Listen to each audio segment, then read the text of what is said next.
never fade away.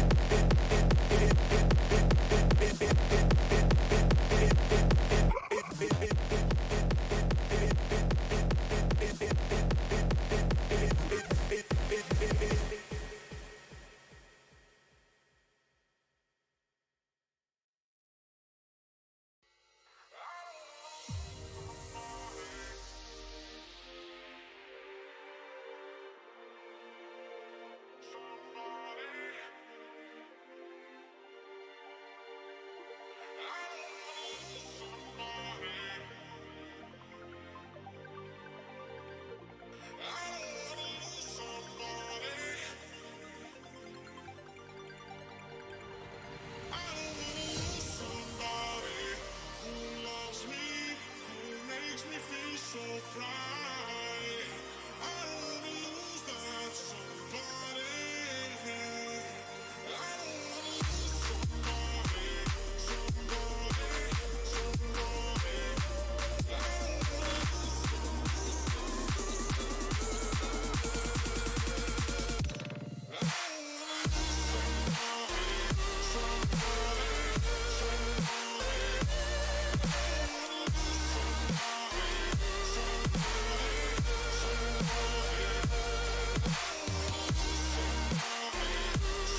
I'm on my own, broken and alone. I feel the rain crashing down all around this empty town. I'm searching for the lost and found, but you don't care, you're unaware. Keep moving like the scars aren't even there. It's in the air like a blazing flare. Don't stare 'cause the flames will burn us. I thought you were the one for me. That's why I gave you everything. Held you close by the stormy seas. Oh, you meant the world to me. I used to kiss your head when you cried for me. Hold your hand while the pain was over. Keep you warm by the roaring sea. You meant the world to me.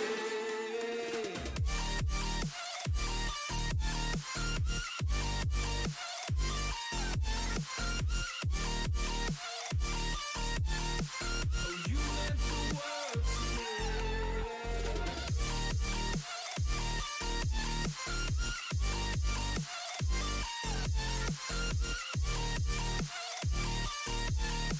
Oh, you meant the world to me. My darling dear, you're never here. When I'm in pain, you hide and disappear. Like shadows in the atmosphere, charting the stratosphere. Yeah. I prayed for you and kept you near, in hopes you'd chase away my fears. I'm on my own, you made it so, and now I'm chasing nightmares through. I used to run with you through the great big leaves, laugh at you when you laugh at me. Hope for us because I believe the home was just you and me. I thought you were the one for me. That's why I gave you everything. Held you close by the stormy seas. Oh, you meant the world to me.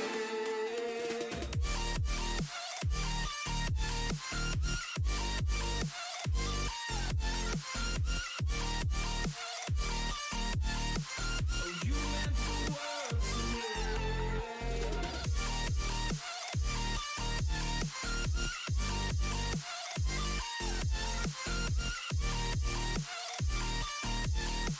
Oh, you meant the world to me.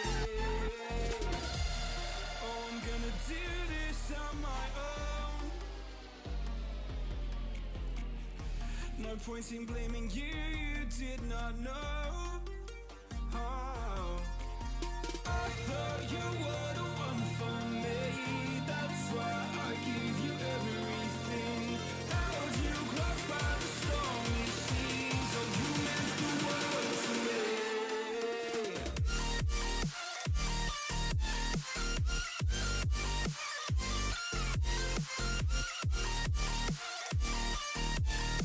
Oh, you meant the world to me.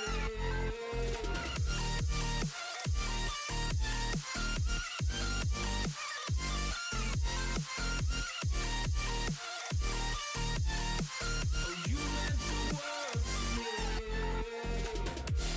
Oh, I'm gonna do this on my own. No point in blaming you, you did not know. Oh, I'm gonna do this on my own. No point in blaming you, you did not know. I thought you were the one for me. That's why I gave you everything. Held you close by the stormy seas. Oh, you meant the world to me.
I do. Super quiet. Yeah, it sounds very quiet. Whoever might be speaking on the ABL one.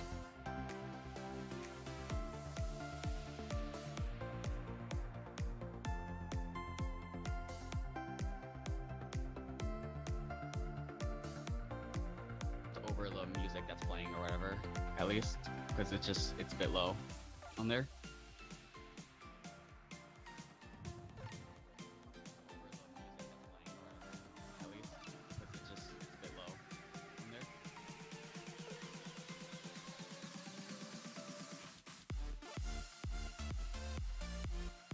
Hello, hello. Testing 1 2. Testing.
Welcome back, ABL, to week 1 of this new season. I am here with Buster Toast tonight, and we have Serbius versus Vital Point Storm in the second day of our wonderful series. Sorry about the technical difficulties coming in about half an hour late, but it seems like we are geared up and ready to go.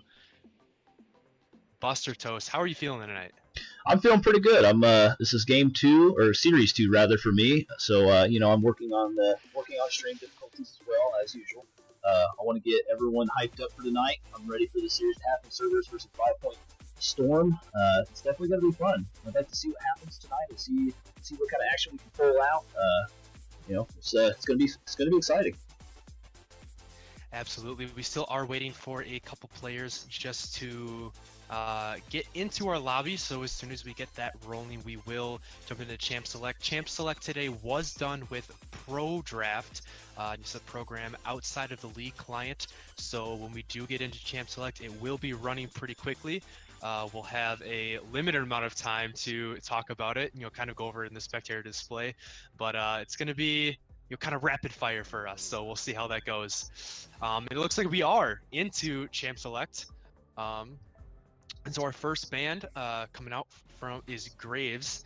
Let's actually take a moment to go over the just the players today. So on the blue side, we have Serbius with Warhog in the top lane, Solex in the jungle, Fluffy Buns in the mid, Pixel Dreams as the ADC, and Skylar Toon as the supports. Buster Toast, do you want to go over our red side today? All right, let me just pull them up here. I'm going to get these guys pulled up on my computer. I got a quick reference point for Vital Point Storm.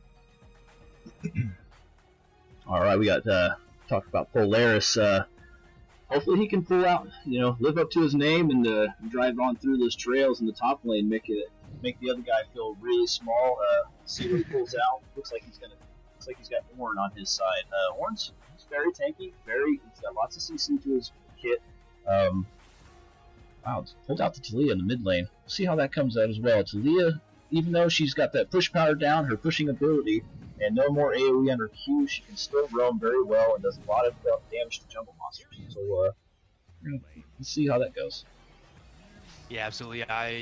Not too surprised here as far as the ban phase is going on the blue side. Graves, Thresh, and Ahri, pretty popular picks right now. Graves has just been kind of dominating that jungle, as well as on the red side we have the Jax, Morgana, Olaf, Zoe, and Sion.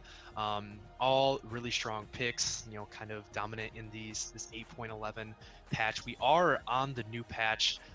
It's kind of just came out, a lot of ADC changes, so we'll definitely be taking a look at that, kind of focusing on the bot lane a little bit, talk a little bit more about these ADC picks. This all came really fast. Quick mention, we do also have Pyke. So hey, Pyke. All right. Pyke just came out. Mike Rao wants to pull out that champion, get spicy for this series today. But okay, so now we have all of our picks locked in. We have about 3 minutes to go over and discuss them. Wow, that was way faster than I thought it'd be. Very fast champion select. First thing I want to know, on the blue side, we have the Rumble and the Kindred. So these are some picks that I wasn't quite expecting. They have sort of risen in popularity this patch especially. Rumble is, definitely kind of came out of nowhere this patch. His win rate kind of shot up. Not exactly sure why, but Kindred, I know, got quite a bit of play internationally.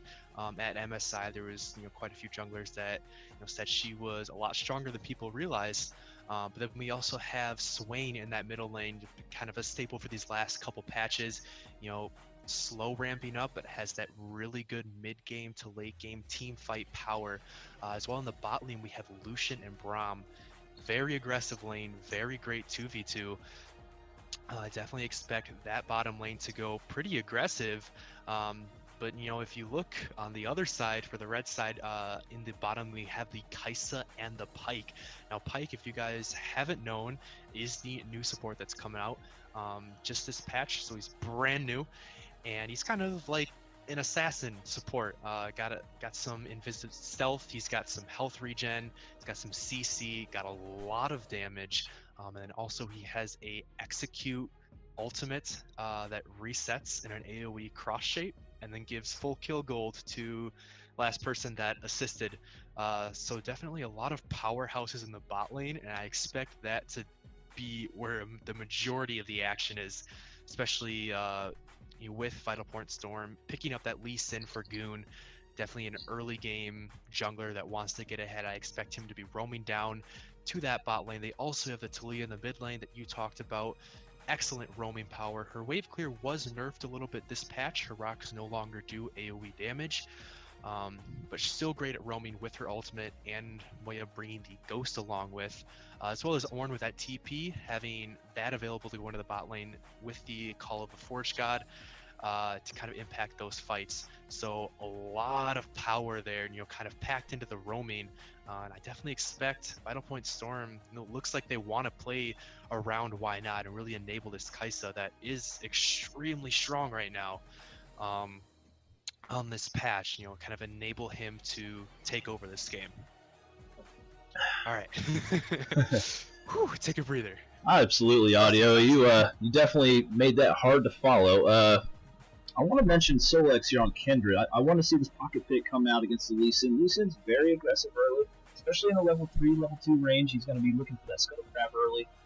As we talked about yesterday's game, Scuttle Crab is very important, especially in the early game. You want to get that level advantage on the opponent jungler, especially against the Lee Sin. You need to be watching out for that. Those team fights happening around the top lane / bot lane jungle river areas. I want to see what happens with Pyke. Pyke's going to definitely be able to do some roaming. He has plenty of mobility. 2 gap closers in his kit. Audio. Yes, he has the stealth from his W that increases his movement speed. Insane.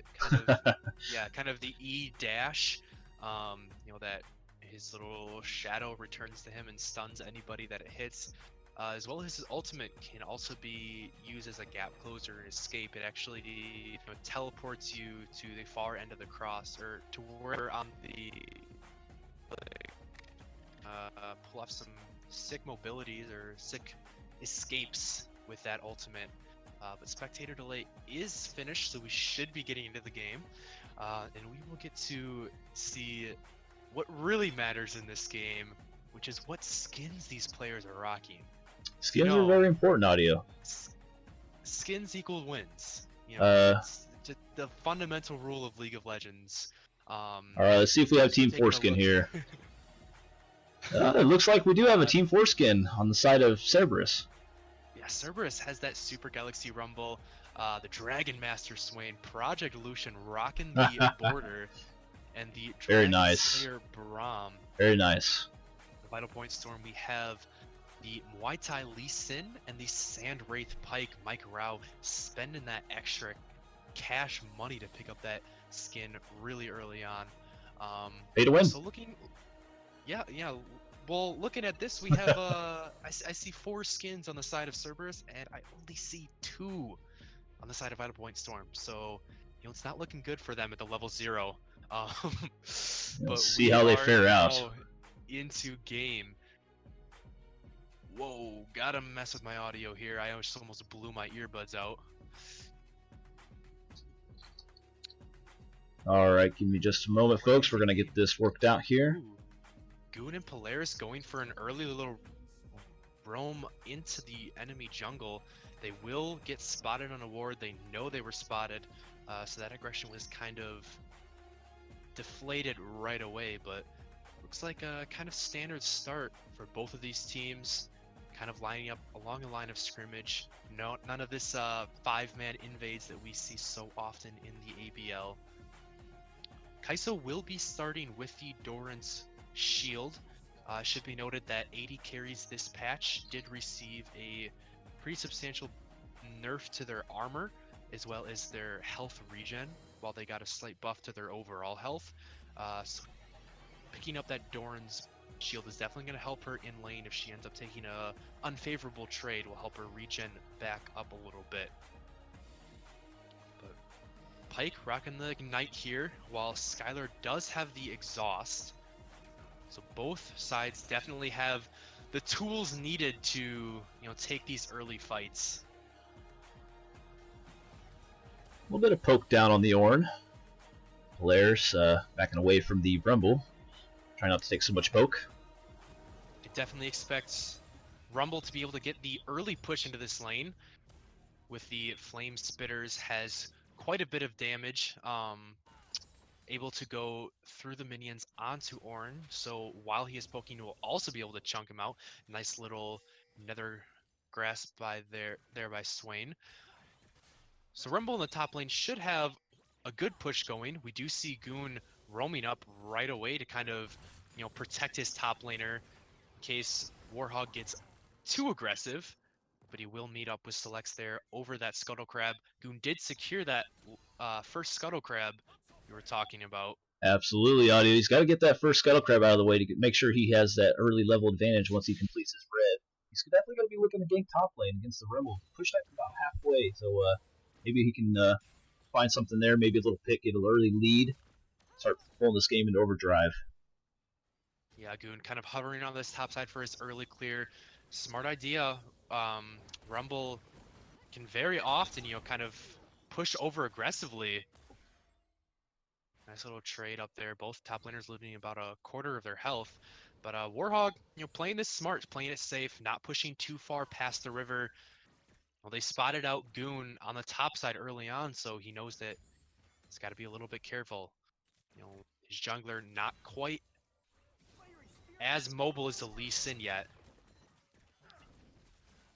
But pretty even all across the board, actually. Talia getting pushed in a little bit under her turret, has a small CS deficit, but she will be picking up this wave here. Bot lane is pretty even as well, and so kind of a slow early game. Warhog taking a turret shot, does fall below half health, but was able to get a good chunk of damage onto Polaris as well.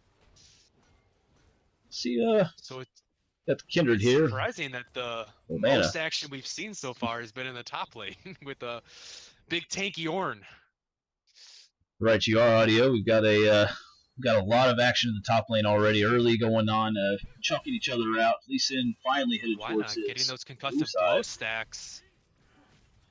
Oh, Pixel Dreams just a half second too late on finishing those concussive blow stacks onto the Kaisa. Might have been able to get some damage. We have a scuffle here in the jungle. Oh, Kindred. Camera, what are you doing? Kindred's low. Flash by Pike. Kindred's got Ignite. Flash by the Kaisa. Flash Braum. Does not follow up the Q. Lee Sin. Nice job. Nice job killing Solix early. Camera has been really focusing on this top lane, but Moya and Goon were able to catch out Solix there in the river bush. Able to, kind of collapse on her, going up for vision, trying to grab that Scuttle Crab, had her mark on it. So very heads up play by Goon, able to realize that Kindred was going to be wanting to go down for that Scuttle Crab, setting up a trap. Wow, Polaris is getting so low there in the top lane. Able to catch him out. Quite a few summoners burnt. Mike Rao spent both the flash and the ignite. Mr. Why Not ended up flashing in there, trying to get that last hit onto Solix. Unfortunately, did waste the flash. The Q and the auto attack were not able to connect before Solix went down. So not even an assist gained there for Mr. Why Not. And then also the flash by Moya. So quite a few summoners burnt, but overall good job by Vital Point Storm. Now they just have to kind of play safe for the next couple minutes, wait for those summoners to come back up. Fluffy Buns. Well, you get pulled in there. Yeah, Fluffy Buns gets a nice trade there in the middle lane. Is getting poked down quite a bit though. Does grab the cannon. Will probably have to back to base right now. Doesn't have the teleport to return. Wanted the ignite for the lane power. Looks like he's getting kind of poked out. But still pretty even across the board. We actually see about a 12 CS advantage for Warhog there in the top lane. You can see the results of his pushing prowess. Already has those Sork boots very early by there. Wants to get that early magic pen before Ornn is able to build up that magic resist. Wants to be a lane bully. Polaris isn't having none of it. Says, I'm still in this lane. I'm still a tanky Ornn. He's not giving up. Polaris looking like he's going to build that Abyssal Mask early, especially with the Ornn empowered items. He's going to be able to finish that off here within the next few minutes and be able to take a lot more of this Rumble damage. Yeah, you can already see just with this Catalyst build, Doing work. regenerating quite a bit. He's actually putting some really good pressure down onto Warhog. But definitely expect the Abyssal Mass to come out quite early from him against the Rumble. Will do wonders reducing the damage from that Flame Spitter. Wanted to ask you, Audio, what do you think about the new Lee Sin changes? He does regenerate his energy faster now with his Q and his passive. He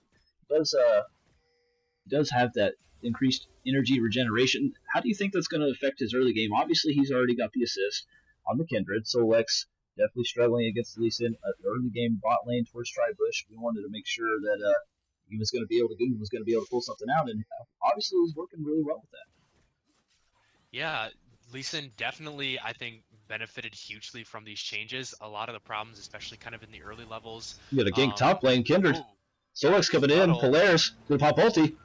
Rumble's half health though, what are you gonna do? Dribble there. Got the ult coming in from Talia. Blue buff available. Solex, trapped maybe. Flash from Polaris. Warhog going in. Moya's got low health. Wow. Huge curve for the team. Vital point Storm towards them. Great advantage gained there. Being able to kill Solex once again and Warhog for the first time. Yeah, that was huge for Vital Point. Warhog, kind of baits Polaris in, says, gets really low, and Polaris tries to go in for the ultimate, but doesn't see the Kindred wrapping around. Very great play, but Polaris played that so well, was able to use the ultimate to buy so much time, and Moya able to roam up, really just turn that fight around. So incredibly well played by Polaris. They're just absorbing so much pressure. And off the back of it, Lee Sin and Talia are able to roam in the jungle and steal away that blue buff. So that's just going to equate to even more pushing power for that Talia and allow her to roam around the map even quicker. So really well played by Vital Point, as well as grabbing the objectives off on the backhand. See what they're able to get with those next couple minutes. But we were talking about the Lee Sin changes, and especially for inexperienced Lee Sin players, not saying Goon is inexperienced at all, but the early clear benefits so much from that extra energy regen, being able to kind of spam your abilities quicker and clear the jungle so much faster, which allows you to get that level lead and get out on the map and be that aggressor that Lee Sin wants to be. It also gives you that kind of extra combo or two in a fight that can, really make the difference between life or death for the enemy. Can decide whether a gank is going to be successful or not. But Mike Rao wanting to go in. Nice ult from Braum. Goon taking a lot of damage from that Lucian ulti. Kindred gets the kill. Talia to slow down the whole team. What is going to happen next? They're going to go for that dragon there. Ocean Drake is going to definitely be good for the Kindred. Keep her a little bit more viable, as she is 1 and 2 and behind 10 CS. Definitely all she has is right now is that red smite with a couple daggers. So she's definitely going to need some items here to get some damage off on the Lee Sin, who is definitely ahead of her at the moment. Yeah, Warhog using the teleport to come down there, reacting very quickly after Mike Rao decides to go in with the pike. I'm surprised, there wasn't any more bloodshed, on that fight. There was quite a bit committed, but Mike Rao might now get caught out here. Just uses the E to dash to safety. He'll be okay. And Serbius gaining the Ocean Drake off the back of that, picking up something for themselves. Very good early pickup. Are about 1,000 gold behind. That shouldn't be too bad. But we see a little bit more of a collapse here in the bot lane. Solux coming up behind both players, but he uses the Call of the Forge God. Try to jump onto Warhog. Warhog gets hit by the Lee Sin Q. He goes in, doesn't get taken out, saved by the Kindred ultimate. And now they're turning back on a Vital Point. Fluffy Buns takes down Goon, as well as Warhog taking down Polaris. So great turnaround there by Serbius, and they really needed that. Well played there by Warhog, able to survive, hold out there for Solex. very good use of the stopwatch, had just come up within the past minute, able to keep himself alive long enough for Solex to get in range with the Kindred ultimate to keep him alive even longer, and then just turns around the fight there on the back end. That was huge. Pixel's looking for a full engage. We got TP coming in from the Vital Polaris. Is he going to make it on time? Doing a very good job of cutting it out. Oh, uses the ultimate to flash out. So well played. And now he's going to get turned around. Mike Rao doesn't get the execute on the ultimate, but he's so low. Pixel Dreams. Oh, almost gets Kaisa there on the back end. Oh my god. Lucian went down. Pixel Dreams. But now Mike Rao chasing down Skylar. Solex will be there to help get him out of there. They're just going to turn back on this turret. And Mr. Why Not showing us a dominant display on this Kaisa. The juke boots. Holy crap. Why Not able to dodge out the concussive blows, the ultimate from the Lucian, using his own ultimate to get the shield and then flash out of that fight. That was extremely well played. And I thought for sure he was going to go down there, but he survives long enough. Polaris uses the ultimate to join in, and they are able to turn around just another fight. And, you know, Serbius, they might be down some gold, but they are definitely on their way back into this game. Serbius is definitely, they're not too far behind. They do have a 2K, 1.3K deficit in gold at the moment, but they will be able to work around this upcoming Rift Herald. Rift Herald is up now, but you have Pike warding up there. So definitely get some wards around that area to make priority happen. They got Kaisa on the top side already farming it up. She's got 120 Pike is CS. roaming up here. We'll get spotted out by Warhog. Missing the Q. So not too much will happen up there. They will pull off the lane swap. Doesn't seem like Serbius wants to respond. I like this play though. Get the turret and then move your late game hyper carry up to the top lane where there still is a turret. Allow her to pressure this rumble. Get players out of that bad matchup. Try to pick up this turret gold up here. Ooh, Mike Rao missing the Q again, but still goes in with the E. Goon ults. Ooh. Oh, goodbye, Goon. Down back on the backhand. Goonin once again coming down from Rumble, just putting down enough DPS to take Goon out. And while there was a good play, it looks like it will just be an even trade. One kill and a tier 1 turret for the tier 1 mid. Kindred with the wolf. I'll huff, I'll puff, I'll blow your ass down. Mid turret going down. And that will be a trade of turrets, although gotta say Serbius coming out ahead, I would say. You know, maybe not ahead, they did lose the kill, but you know, when you're behind, any trade that you can make is a good trade. So getting the kill back and the mid turret over the top turret opens up the map a little more. Gold deficit did change. It did shrink. Yeah, Vital Point Storm trying to take this Rift Herald. We'll see what they're able to do with this, but Talia getting collapsed on. Wow, he's gone. And Lucian she's just gone. collecting that shutdown gold for himself. Great collapse there by Serbius, waiting in the bush. Knew Talia was going to come try to push out this wave and punishes that aggression. And it's really important for Cerberus that, you know, Lucian got that kill. Anybody out there listening didn't know, shutdown gold actually just got changed too. So all of the gold now goes to the person who got the kill rather than the entire team when a shutdown happens. So Lucian picking up 500 gold there on that kill. Should be sitting on quite a bit. Wants to stick around to get this top turret, but he's going to have quite a bit of money in the bank when he goes back to buy. Should hit a nice power spike. But Vital Point Storm using that Rift Herald mid just takes out that mid turret. So Serbius, although they get that top turret, well, they're losing quite a bit on the backhand, and Vital Point is even going to go for another one, and Warhog just might go down here. Falls to Moya. Oh man, and Skylar falls too, and Serbius are just collapsing. What a turn of events here. I'm just really surprised to see how the way this is panning out. 0-3 Lee Sin definitely making plays. Nevertheless, being 0-3 does not matter for Goon. Able to come in on this dragon. They win Drake queuing in here. Good smite. Hopefully, there it is. And they're going to work their way up and back. And Vital Point Storm in his last couple minutes have just played the map so insanely well. You know, that they lost that mid turret. Serbia, you know, made that good trade in the top lane with the kill back onto Goon and then taking the mid turret. But then they try to get really greedy and, you know, they all stick around on the map to pick off that kill on Talia. But then Vital Point Storm during that time were able to pick up the Rift Herald.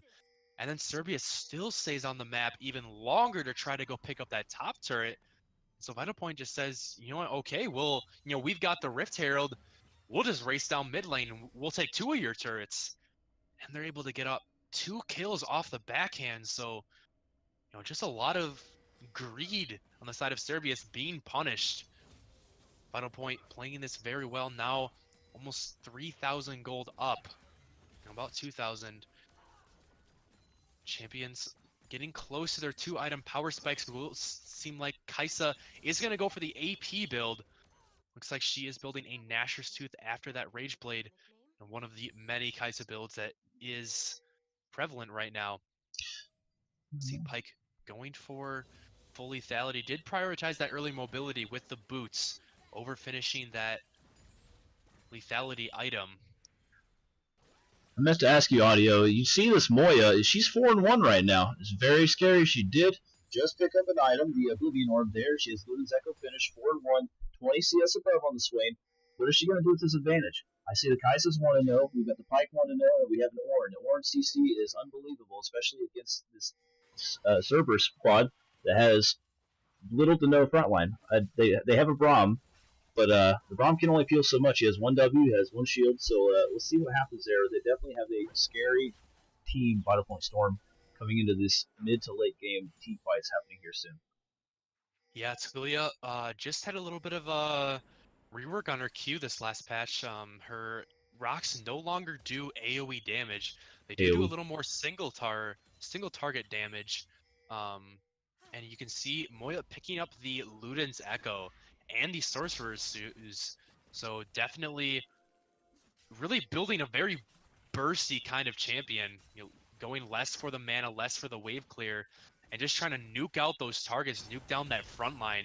You can see really isn't a true tank on the side of Serbius. So in these fights with this Talia, just spamming those Qs are going to hurt so much, and I'm probably going to be chunking out a quarter to a half of these, you know, quote unquote front lines from the side of Serbius. And, you know, with that wall, if she's able to block off the back line, definitely a very dangerous champion right now. Moya playing this game extremely well.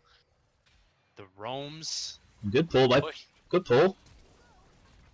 Yeah, good little pull Q by Mike Rao, able to force out the flash, and you know that's the trigger that's Vital Point Storm was waiting for. Now we'll have a fight. Rumble of the Force God not going to go anywhere.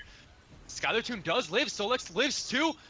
They will get taken out on the backhand. Mr. Why Not having a flash out there, but Fluffy Buns pulls in Talia for the double kill.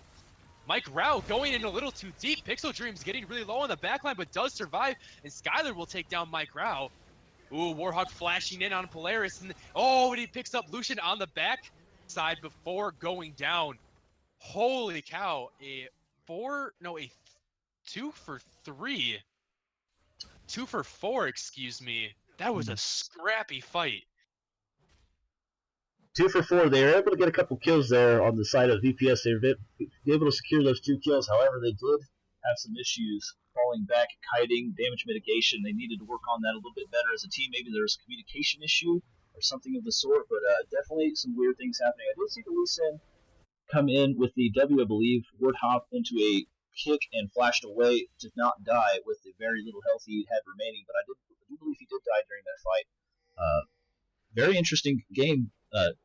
Very interesting team fight there. Yeah, Mike Rao able to land that hook onto Fluffy Buns early, has to flash away, and that was the trigger pull there from Vital Point Storm. They trigger Polaris' ultimate to try to pressure on this bottom turret. They think that they can get it down without too much resistance since Swain's flash is down.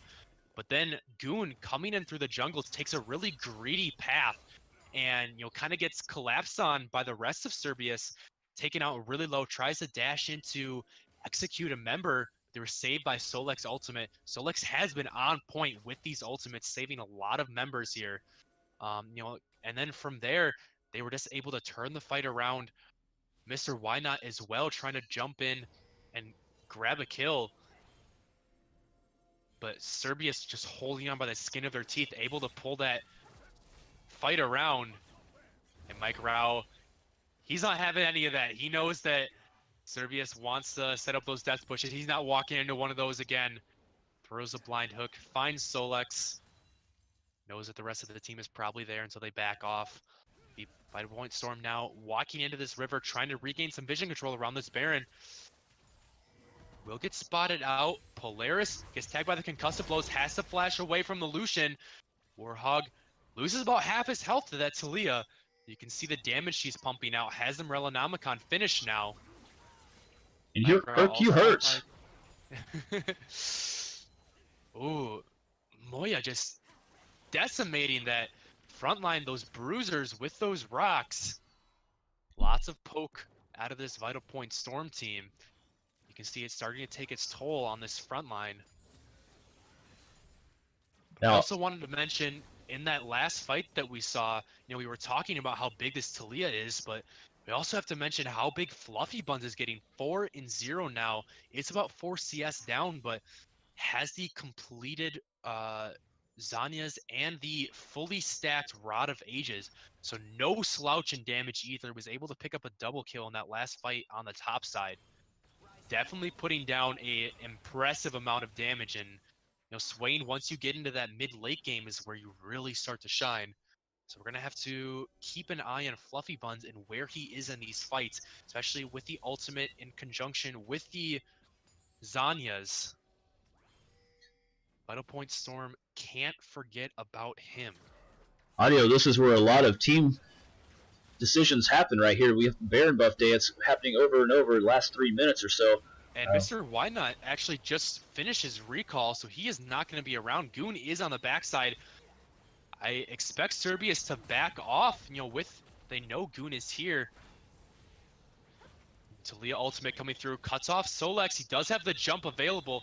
Will get out after taking a good chunk of damage. Call of the Forge God comes in, takes out Solex. That is the Kindred ultimate not available. We see Lucian jumping in, getting the double kill. No, that's actually Goon that gets a double kill. But Lucian is well cleaning up this fight. Fluffy Buns just sitting there in the backline with the ultimate, isn't able to find Moya and Polaris. But Pixel Dreams wants back in, jumps into Moya. Polaris. Pixel Dreams going ham. Warthog coming around, trying to pick off Moya. Getting really low, and Fluffy Buns takes him down. Fluffy Buns is unstoppable.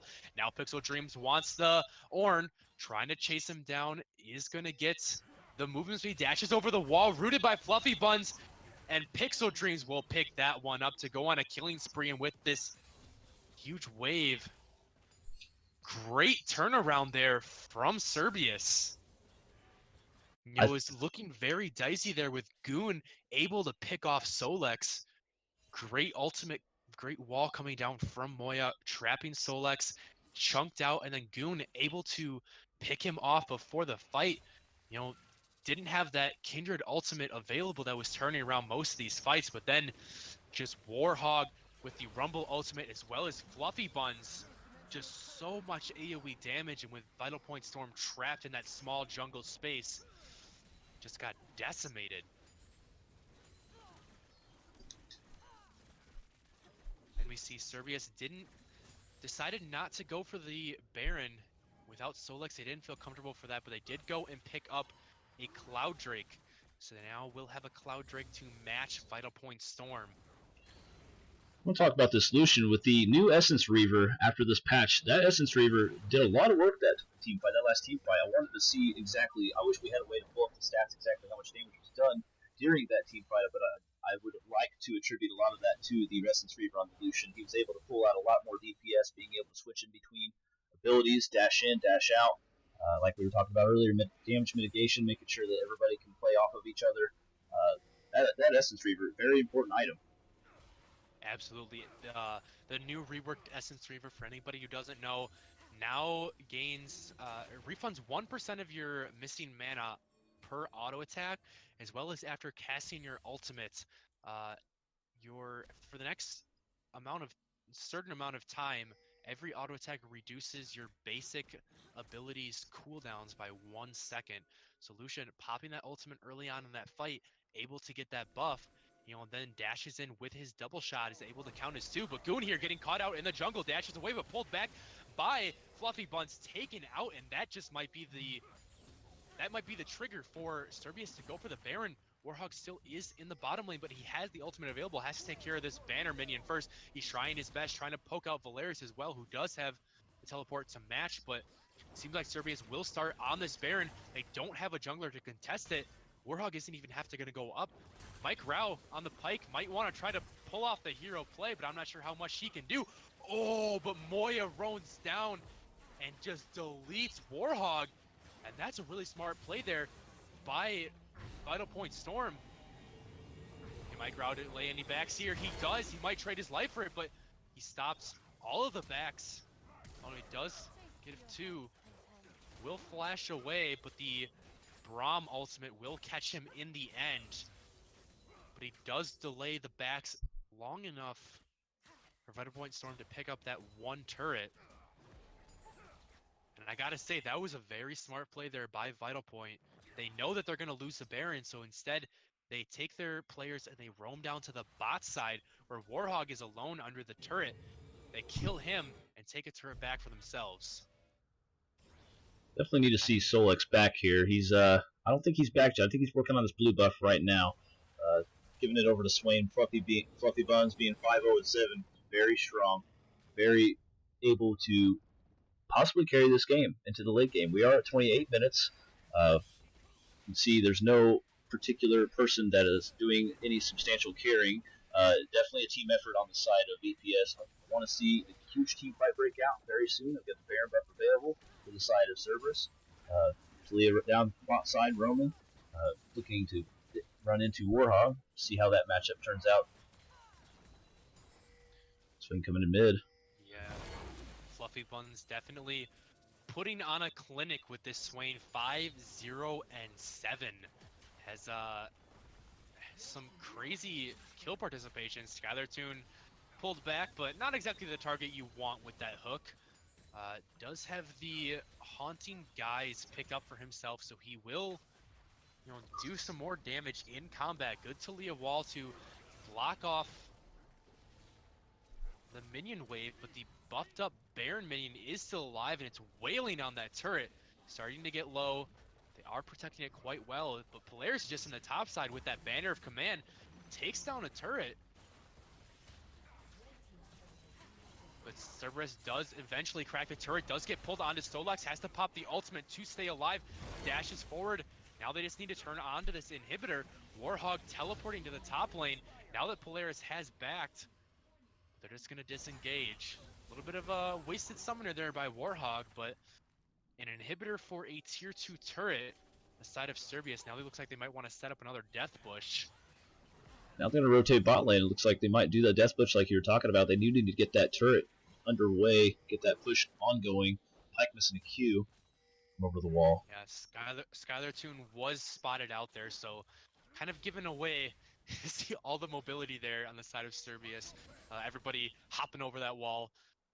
Who needs jungle routes when you can just go straight through walls? But now they're roaming down here to this bot side to grab this tier 1 turret that's been standing for so long, making good use of this Baron. Picked up 2 turrets and an inhibitor so far. Moya's trying to pull off a death rush of his own, but gotta be careful. Gets tagged by the concussive codes and gets pulled back by Fluffy Buns and just deleted Lucian on a rampage. That's crucial. Absolutely. Critical without death. Moya there, that's the main chunk of their wave clear. Nice pull by Pike.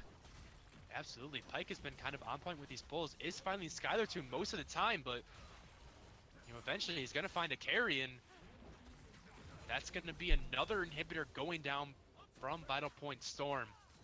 They got to be careful now. 2 double super minions crash into the base. The Braum ultimate is popped down. Lucian going in with the ultimate does take out almost takes out the Lee Sin. Goon takes out Solex, a little overextending, and Mr. Why Not coming back around with the stacks, taking out Braum. And now Vital Point Storm is starting to pull this around. Lucian, good flash, but is taken down by Mr. Why Not in the end. A triple kill for the Kaisa, barely hanging on, loses both Nexus turrets, but their Nexus is alive. And a incredible defense by Vital Point Storm. I like to see that Pyke use every ability in his kit to peel for the Kaisa. Kaisa doing a lot of work here. Micro definitely a dirty job of peeling for her. I don't know what happened. What happened with this team? Cerberus had the huge lead there. They were pushing in. The Nexus is exposed. They had every advantage. Yeah. What happened here? Cerberus got greedy. You know, they had the super minions pushing in, and you know, they could have just sat there and waited for the minions to crash onto the turret and just poke down that turret, you know, because they knew that they had the damage to win those fights, but instead Skylar engages with the ultimate, doesn't really catch anybody, and then Solex dives in, you know, right next to the fountain trying to pick off somebody. Goon is able to pick him off right away, you know, and then with that Kindred ultimate gone, Mr. Why Not is able to just kind of sit behind his team and just demolish his front line from Cerberus. Warhog didn't have his ultimate. Fluffy Buns didn't have his ultimate. Those were used in the last fight. And so, you know, Cerberus just really didn't have the tools to pull off that 5v5, especially not right next to Vital Point Storm's base. And so got a little bit greedy, wanted to end the game in style, and they get punished for it. But they will roam top lane with this big minion wave, trying to take down this third inhibitor. And here is where Vital Point Storm, it is do or die for them. If they lose this third inhibitor, that is double super minions crashing on every wave. They have to pull out a stop right here. A good Talia ultimate, blocking up the back line, but Warhog comes down with a good ultimate of his own. They will lose the turret, but Solex getting extremely Flash. low, just barely getting away from the Oh, ultimate there. Goon going down. Goon diving in, but gets the lead, and now Mr. Why Not is burning down. Warhawk flashes onto him, but he will get taken down by Pixel Dreams. Bumpy Buzz Whoa! Lasagna's on the ultimate, and That's a Moya Reaver. deletes that backline. Lucian has the triple kill, but ends up going down, and that will be the defense. Can the minions take out the Nexus? No, I don't think they can. Ornn and Pyke might be able to defend this. That's going to be a hairy one, Audio. There's a lot of minions on the Nexus. Minions in, can they defend against the minions? Oh, come on, just The defend a Nexus little longer. low. Ah, It's at like 100 health, and it will go down.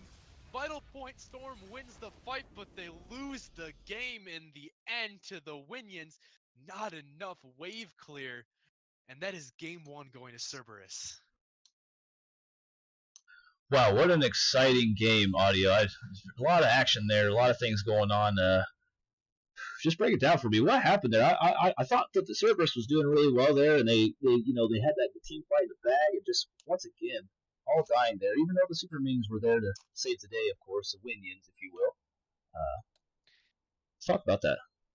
Yeah, and I think that was, you know, that last team fight, you know, we had talked about the team fight, you know, originally in the base of Vital Point Storm, where Cerberus bit off a little bit more than they could chew. But I don't think that was really the case there in that final team fight.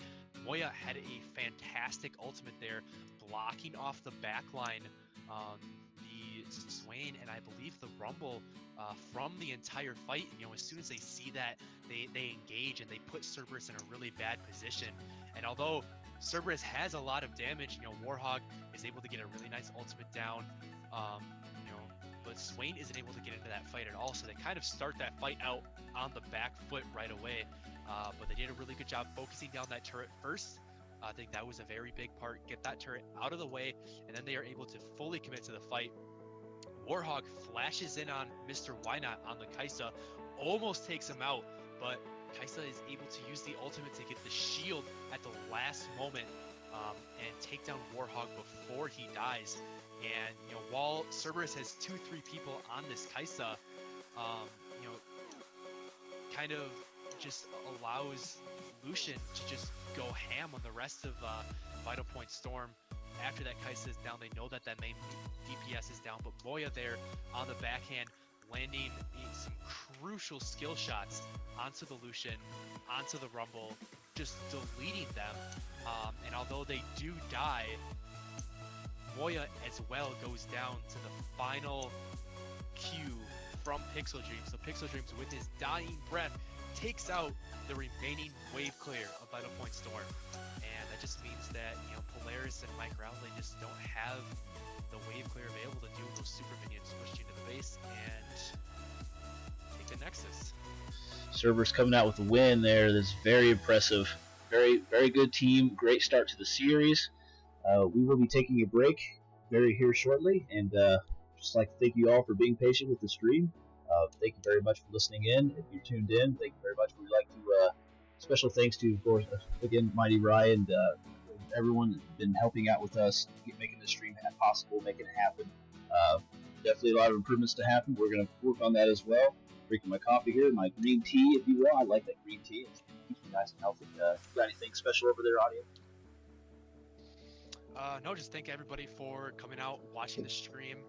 We do also have another stream going on at the same time with EVL Series 2, so go check that out if you get a chance. Absolutely. If you want to support us, follow us. You know, you can just drop a like, be active in the chat. We have a Discord you can join. We welcome everybody. It's a great community. Come be a part of it. Absolutely. We will be back with Game 2 of Cerberus versus Vital Point Storm. Stick around.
everybody to Game 2 of Serbius versus Vital Point Storm. We are already into Champ Select.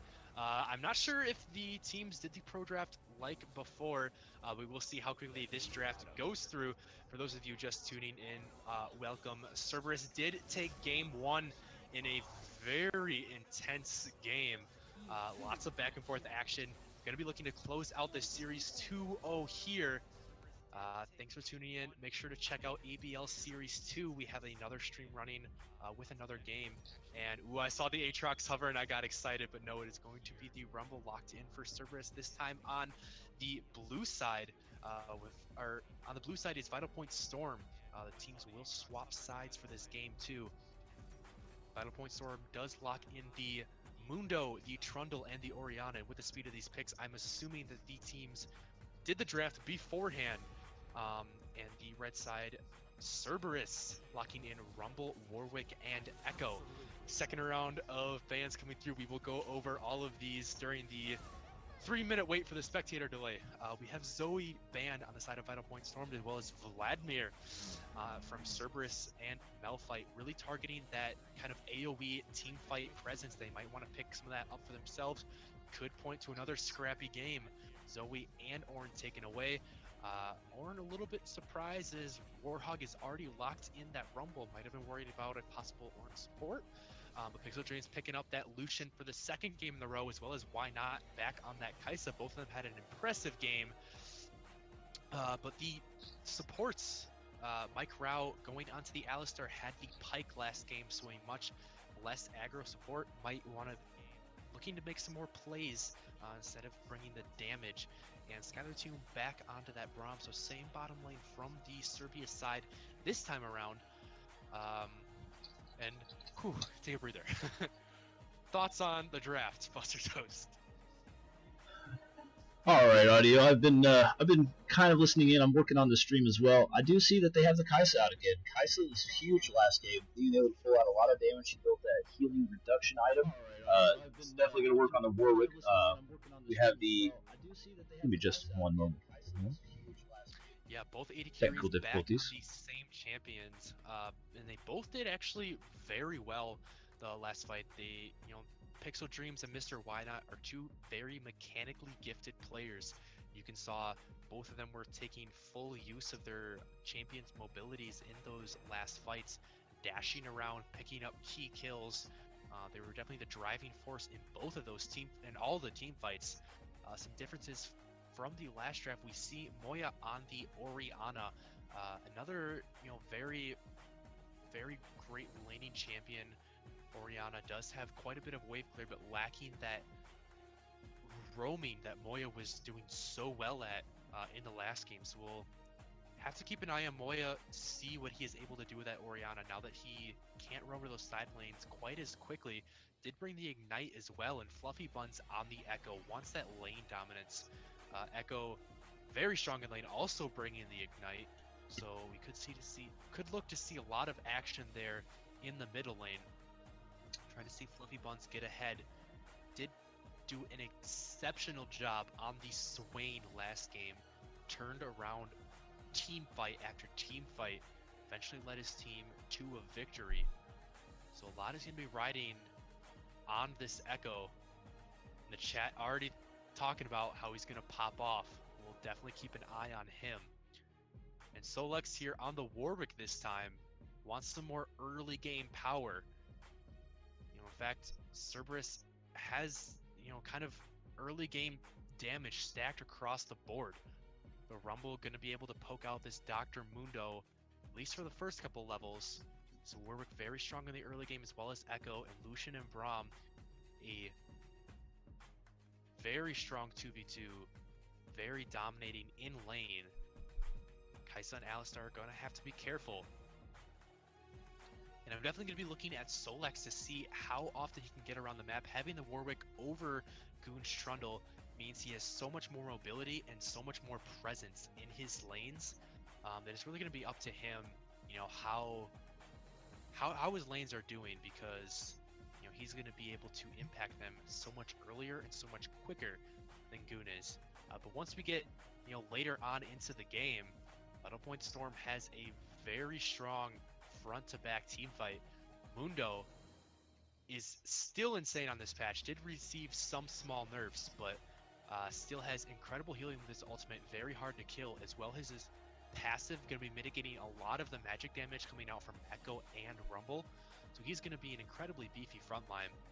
Goon, if he lands that ultimate onto that Braum, is going to be tanky himself, as well as dishing out lots of damage. And then Kaisa, one of the best late game ADCs in the game, as well as Orianna, scales incredibly well, and Alistar become nearly unkillable with his ultimate. Something else, Audio Journal, I wanted to talk about.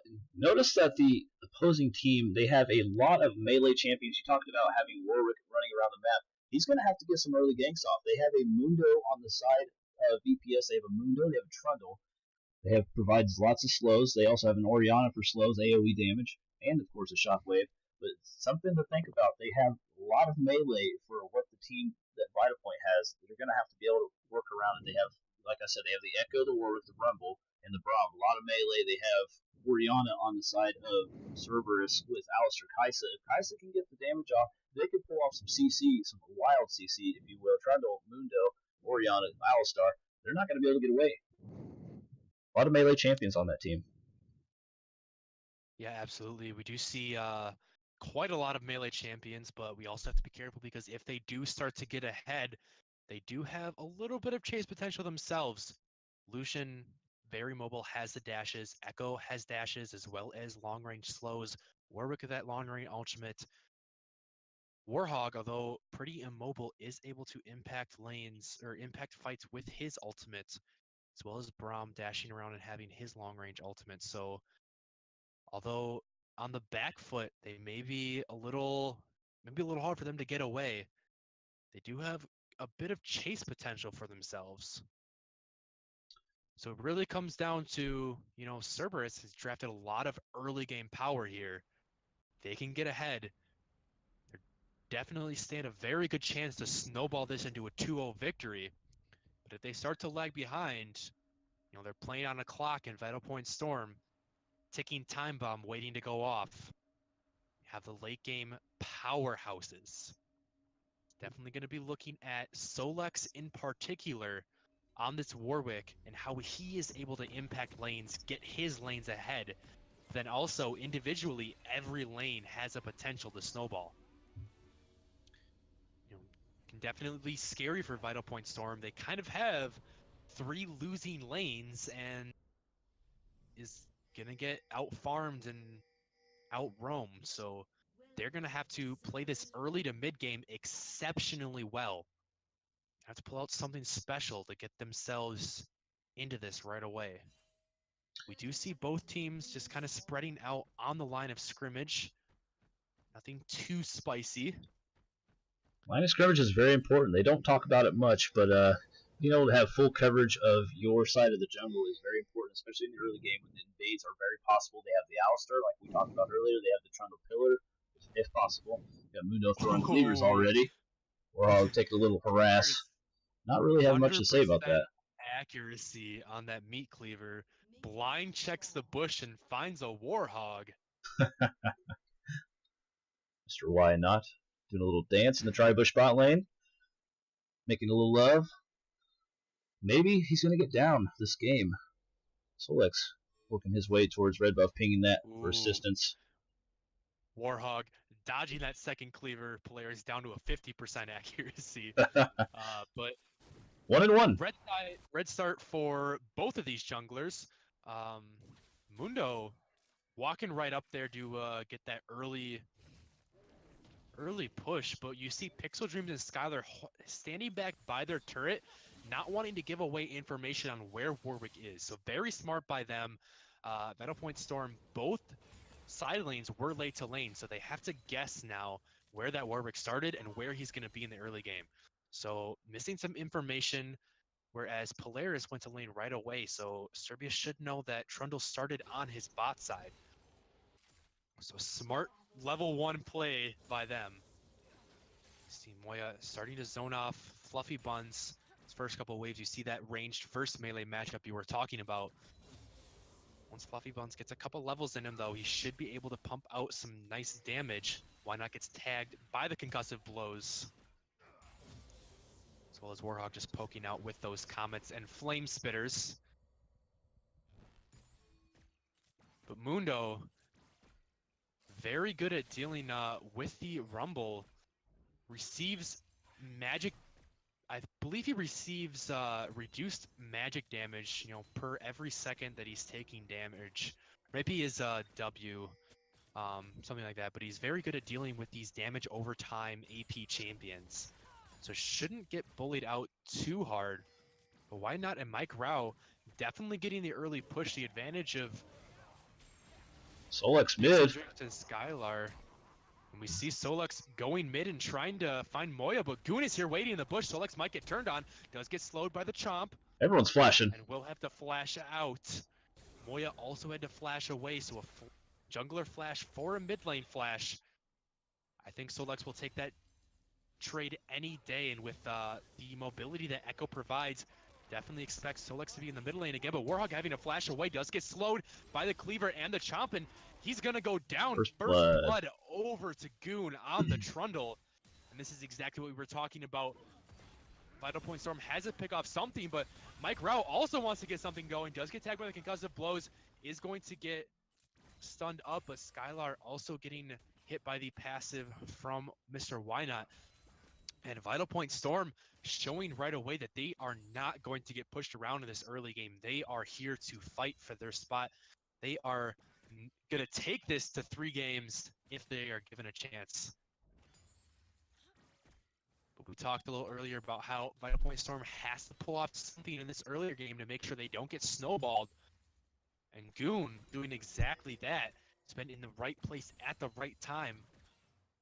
Able to stop that mid lane gank as well as going top and getting that first blood for himself, as well as keeping up in farm with Solex. We see a nice farm advantage for Moya in the mid lane. 11 CS up, only 4.5 minutes in. Bot lane, Pixel Dreams is doing pretty nice, staying up about 4 CS so far, even though there has been quite a bit of aggression coming out from Wynot and Mike Rao. Mundo's just making it back to lane here. A little bit of a rough time. Mundo decided to walk back to lane. You are right. Instead of using the teleport, has picked up the Spectre's Cowl. So even more protection against this Rumble. It's going to become harder and harder for Warhog to push out this Mundo as time goes on. Especially once he gets access to his ultimate, can almost completely negate the damage from the ultimate. But Fluffy Beans wants to dive in under the turret, doesn't get the stun. Moya will pop the ignite. Fluffy Beans flashes in to get the ignite and does get the kill. Goon is coming in, see if he can pull up a trade kill. Flashes in for the pillar and the slow. Fluffy Beans doesn't have access to the ultimate yet. It does slow Goon, but Goon will take him down, and it's a 1-for-1 trade. And that's very important, not allowing Fluffy Buns to get away with that for free. You see Solex and Skylar Toon did roam up to the mid lane, but they are a little too late, aren't able to get anything. Solex just wants to try to crash that wave for Fluffy Buns, so it's in a good spot when he comes back. But again, you see Goon, the right place at the right time, immediately answers the aggression from Fluffy Buns. Able to trade back a kill, now 2-0. I don't know, is Trundle going to be able to carry this? Trundle's definitely going to have to do something here. He's 2-0 right now into the Warwick. Not very far behind in CS. He's going to be able to get that Cinderhulk very quickly. Being able to pick that up is going to help him sustain against the Warwick. He does have press the attack for the damage. I really want to see what Mike Rao does here. Now Solex coming down to this bot lane, does fear Mike Rao. Pops the E, does not have X to the ultimate available, gets stunned by concussive blows. Flash might take him down, but he does flash out, brings Solex with him, and now Solex is on the wrong side of the fight. He's gonna drop really quickly, stays alive just enough. Warhog teleports in, has a great ultimate, takes down players. Oh no, players saved by Moya's shield. And now Vital Point Storm wants to turn this back around. Fluffy Buns is here to deny any more aggression. That's 2 down for Serbius. Great turnaround there. They just keep fighting. Oh, but now they want some more. Moya might be in trouble here. Great pillar. Hell of a pillar. Goon Very well. saving Well his placed. mid laner with that excellent pillar. Absolutely. And they're going to walk away clean. Holy cow, Goon. You're an animal. You're a troll. I want to say I love the Warwick animation on the Q, but I think in that situation it did him wrong. It put him behind the team fight, unfortunately, when the Alistar micro definitely flashed away trying to live there. Warwick got put behind enemy lines.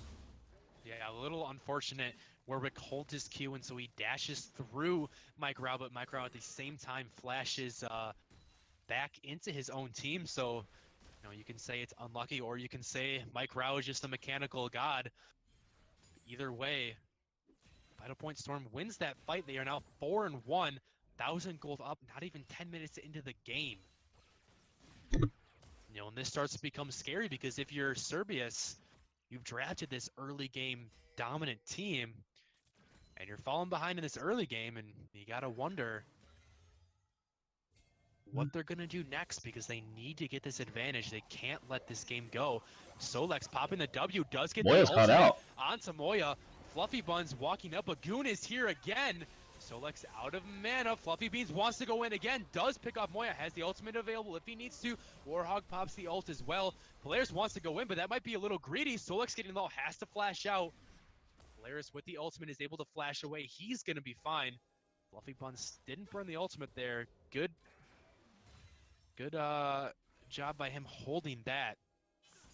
And that's just going to be one dead. Moya going down there. A kill picked up on Fluffy Buns. Now 2-1. Taking it upon himself to gain that early game lead. But Polaris fighting in the top lanes while Pixel Dreams is also getting stunned under his turret. Micro tag up by the concussive blows. Exhaust coming down onto Skylar Toon. It's going to tell you, Audio, right before that team fight broke out towards... Right before that team fight broke out towards the Rift Herald pit in the top lane, Moya had flash available. Fluffy Buns did not. They should have. I'd like to have seen Goon walk down. He has Chilling Smite. He's 3-0 now. He could have walked towards mid lane, maybe had to make a gank happen, make the Fluffy Buns die, or we have a pause now in the game. Ooh. Top lag, it looks like. Warhog is lagging a little bit, so he's going to be working on that. Hopefully we can get that sorted out soon. Get you guys back in the game. He has disconnected now, so I'm assuming he's working on that. But we can take a little bit to discuss the team fights that were just going on. Continue your conversation. I cut you off there. Sorry. That's all right. I actually forgot what I was talking about. I just wanted to remind everybody. I think we were discussing the flash differentials between the mid lane. How you wanted Goon to make a visit to mid lane. Oh yeah, that's right. I did see that Goon. Although Goon did not have flash, he's Trundle. He has Pillar. He has Chilling Smite. All he needed to do was walk in the lane right after Echo burns his E. Definitely have a lot of CC. The ultimate available on Orianna. Could have had Orianna flash in, make a great play with the slow Q on Trundle. Goon being able to walk in the lane and make something happen, burn this summoner, or maybe put some tower pressure towards mid lane, get Solex to pull away pressure anywhere else on the map where he may be, and make something happen. But that team fight did break out, so it kind of changed the way of things going on. Looks like we have a reconnect happening right here. I'll take it over to you, Audio. But see what's going to happen here next few minutes. We do have a 700 gold deficit on the side of Serbia, so we're going to see how they work towards gaining momentum in this game. We do have the Ocean Drake available, so like I said, I'm going to let you take over Audio and see what's going to happen next. Yeah, Serbius has done a really good job. If you remember, just a minute ago they were down almost 2,000 gold. So the fact that they brought it now up to 700 is really good for them, especially with their early game focused team. But yeah, I definitely agree with you. Goon should definitely be trying to shut down this Echo in the mid lane. He 2-1. He has all of the kills for his team. He is definitely their way into this game right now.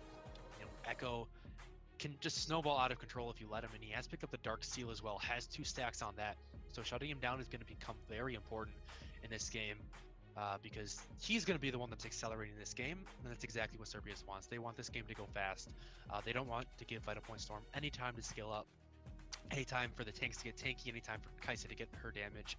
And right now, Fluffy Buns is the one doing that. He's the one putting in the damage. You can see in that fight around the Rift Herald, he was able to flash in and just kind of assassinate Moya there. That's exactly what he wants to do. He wants to take these carries out of the fight. So we definitely need to see Vital Point Storm, focusing on shutting down that Echo, because the rest of the lanes they're doing pretty well. They've got an advantage in every other lane. See top lane, although down 2 CS, is up 3 assists. Trundle 3, 0, and 1, doing very well for himself. Definitely has advantage over Solex on the Warwick, as well as bot side has a small CS lead and a kill on Mr. Why Not. So definitely a very good start from Vital Point Storm, especially having the late game focused team. See VPS focusing the Rift Herald now. Finally, Trundle using his 3-0 advantage in some way, making something happen on the map, and objective clear is definitely very important for them to get this momentum like we talked about earlier. Get this skyrocketed for them. They do have that 1,000 gold lead now, just a few minutes after the pause. Yeah, taking that Rift Herald is going to be very important. Like we said, Serbius wants to accelerate the game. One of the best ways to do that is with a really good Rift Herald, so just taking that off the map is just a really good thing to do for Vital Point Storm. They can use that to just buy even more time. Wanted to see it. Goon did finish his jungle item, however, the Warwick taking Tiamat early, not really getting much for it or with it. He's going to be a little bit behind in experience. I do believe he's almost got his boots finished. Moya getting caught out here though. Warhog popping the ultimate. Moya will use the ultimate trying to get away, but the burn will come down from Warhog and he will take that kill. And that gives the A-OK for Serbius to go pick up this Ocean Drake 11 minutes in. This is a good early grab. Mike Rao wanting to go ward this, but the control board in the pit, I don't expect him to get anything. And Serbius will get out clean. Solex on the hunt. Might want to grab something. Not tagged by concussive blows. That's going to be a disengage. Does miss that skill shot, just barely out of range. Solex definitely trying to make a play happen. I see Goons working his way towards bot lane. Echo also coming down side of Serbius. It looks like a 4-man versus a 3-man. Both teleports available for the top laners. We see them both coming in now. Pixel Dreams kiting backwards, able to get out of the fight. Alistar is suppressed. He does flash out, has the ultimate available. Goon is getting a lot of damage onto him. Concussive blows, one more stack, and he gets it. Fluffy Buns takes down the Trundle. Mike Rao also low. Mr. Why Not has to use the heal to keep him alive. Warhog popping the Zanyas to survive that last turret shot. But now Oriana's here. She has she does not have Shockwave available. That would have been an amazing Shockwave, but unfortunately that is still on cooldown from that mid gank a couple minutes ago. Looks like both teams will back off now. 1 kill for the side of Serbius. Oh my gosh, can you imagine if that Shockwave was up? Oh, that would have been insane. They are so low. That was the team fight that needed to happen there. 10 seconds away from that Shockwave on Moya, that would have completely turned the game around. They will pop the Rift Herald, settle for that tier 1 turret and trade for that kill, but that's a straight over for Mike Rowe doing the dirty work. Out here now in the river. There's the Shockwave, bladed back to ignite on Solex 2. He will not survive. Fluffy Buns doing what he can, but he just can't keep his jungler alive. As Vital Point Storms picks one up on the backhand. Solex thought Vital Point Storm recalled after that fight, but they went in the river to try to pick up that scuttle just like Solex did, and they looking for a crab, they found a dog.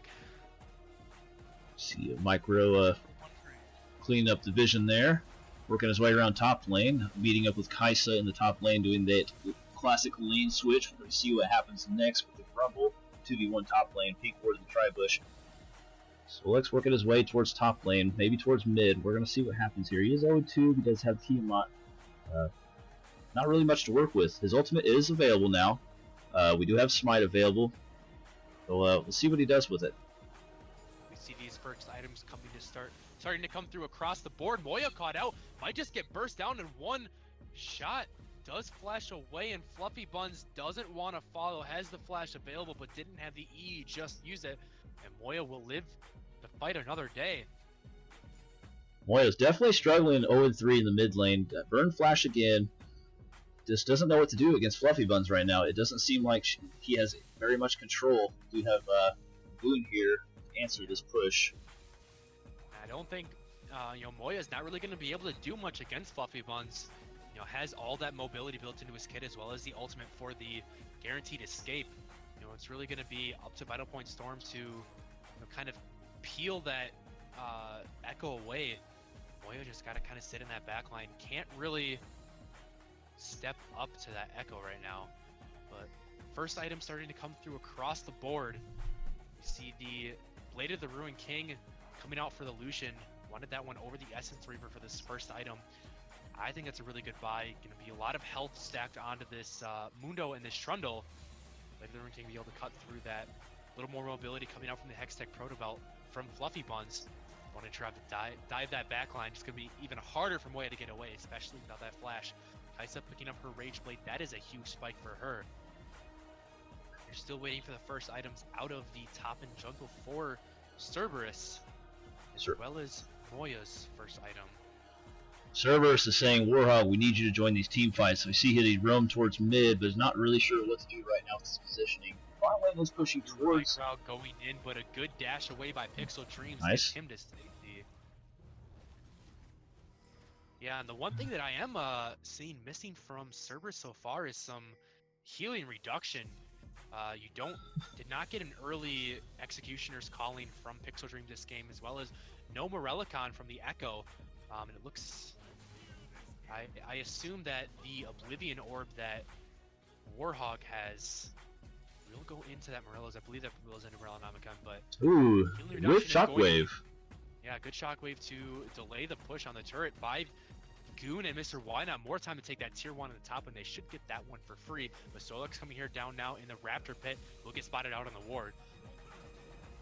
But healing reduction going to become very important against this Mundo and this Trundle. Going to need to be picked up very soon. Pixel Dreams, you're up close. Uses the dash to get to safety. There is no TP on the Rumble. Oh, excuse me, TP just came up on the TP. It just came up there. Now EST teleport. You weren't wrong. He didn't have it at that exact moment, but he does now. Definitely poorly timed on the teleport there. Did not see it was almost coming up with Braum. Jumping in through the goalpost with the ultimate. Now pops the shield, but he has to use a flash to get away. Oh, and Solux goes down trying to save his buddy.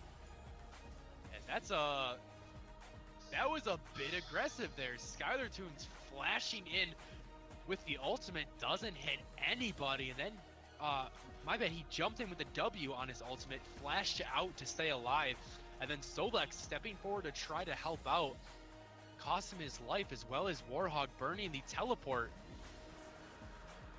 Has the ultimate available, but doesn't decide to use it. That's a free dragon over to Vital Point Storm.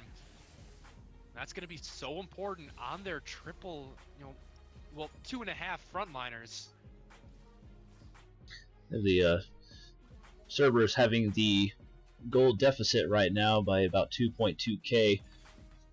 Was not surprised to see that dragon taken over by Vital Point. Got that quick pick on Solex. He's 0-3 now. Still not finished an item yet. He does have the Merc boots. Not sure what good that's done him here. Micro going in for that dirty combo there we see on Skylar Toon. Echo doing some zone work here with the Q. Yeah, it's unfortunate. Warwick trying to go for as much early game power as he has, but 0-3 down some farm. Gotta wonder what point you just start building tanky, but now this mid turret is completely undefended, and it looks like Vital Point Storm are gonna get this for free. They There will it goes. just tank it up, and that's a free tier 1 mid lane turret. So, Cerberus kind of spread out over the map. A little bit of a mistake there, giving that one up for free. And See, the only ones without their first item completed are Moya and Solex, so both of them having a rough time. 3 deaths apiece. We see Fluffy Buns now 5 stacks on his Dark Seal. That is a bonus of 30 ability power coming from that item. Very scary Bonus burst with 15 that base. 5 stacks. Absolutely. Very scary burst coming out, especially the Pro about 3 and 1, 117 CS. He's looking very scary with a Flash Ignite available for the next team fight. It's definitely something and to the look for. ultimate to get out scot-free if he's able to burst down fast enough. Yes. You see Moya finally finishing her Luden's Echo, so that's going to be another wave clear and safety for her. A little bit of a caught up in CS quite a bit, so Moya starting to take things slower, starting to bring it back. And as we're getting into the mid game, every second that goes by brings Vital Point Storm closer and closer to that ticking time bomb that they've drafted for themselves. Final Point's definitely going to need to win this, being 0-1 right now against Cerberus. They need to prove themselves right now, right here. We want to be in this series. We want to win this. You took that first game, that was just a test. Now, we're in the mid game, we're feeling good, we're ahead 3K gold. We're going to show you what we have made of. It's definitely not a phrase that I would use every day. They definitely have some proving to do, but they're going to get there. We're going to see this happen. A lot of team fights breaking out mid-game here. We're at 20 minutes now. Mundo and Warhog just dueling it out. Tank for AP carry. Looks like Polaris is going to start running him down. Popping the ultimate, wants to chase down Warhog. He can definitely turret dive with his ultimate up, but he decides not to. That is the ultimate down for a little while. It's a pretty short cooldown, but you can just start to see how tanky Mundo can get and how hard he can be to kill with that ultimate available. You can see quarter of the cooldown already refunded. Fluffy Buns gets tagged by the Void Seeker. Now, coming from a jungle main myself, I hate to see that blue buff sit there for that long. I'm not really sure what the communication's happening right now, but definitely wasted timer. If you do not take that blue buff, it cannot respawn again. So something to think about from the side of Vital Point, letting that blue buff sit there. Securing his own blue buff over Polaris, tries to steal that. Ah, there we go. Nice job, Moya. Warhog. All right. Warhog takes that one, and Moya goes to take his. So blue buffs across the board. Absolutely. Taken out. But a bit of a slow past couple minutes. You see some clash baiters popping up. Somebody here was in the beta. Mono bush traps unsuccessful once again. You see both teams just jockeying for vision over this Baron. This is going to be the next big objective.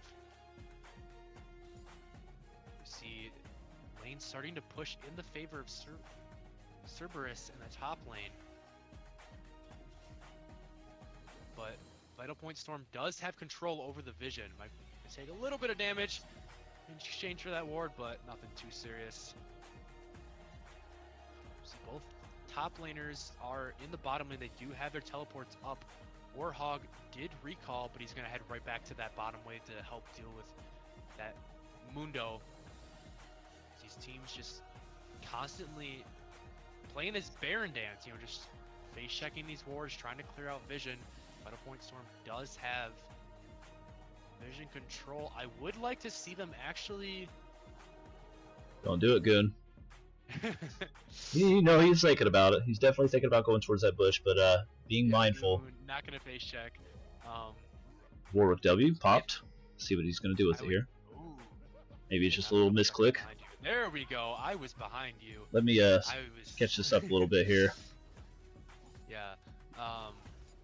Yeah, Warwick W probably just for vision, honestly, just to see if they are on that Baron. They do have a ward on it, but it's blocked by the control ward.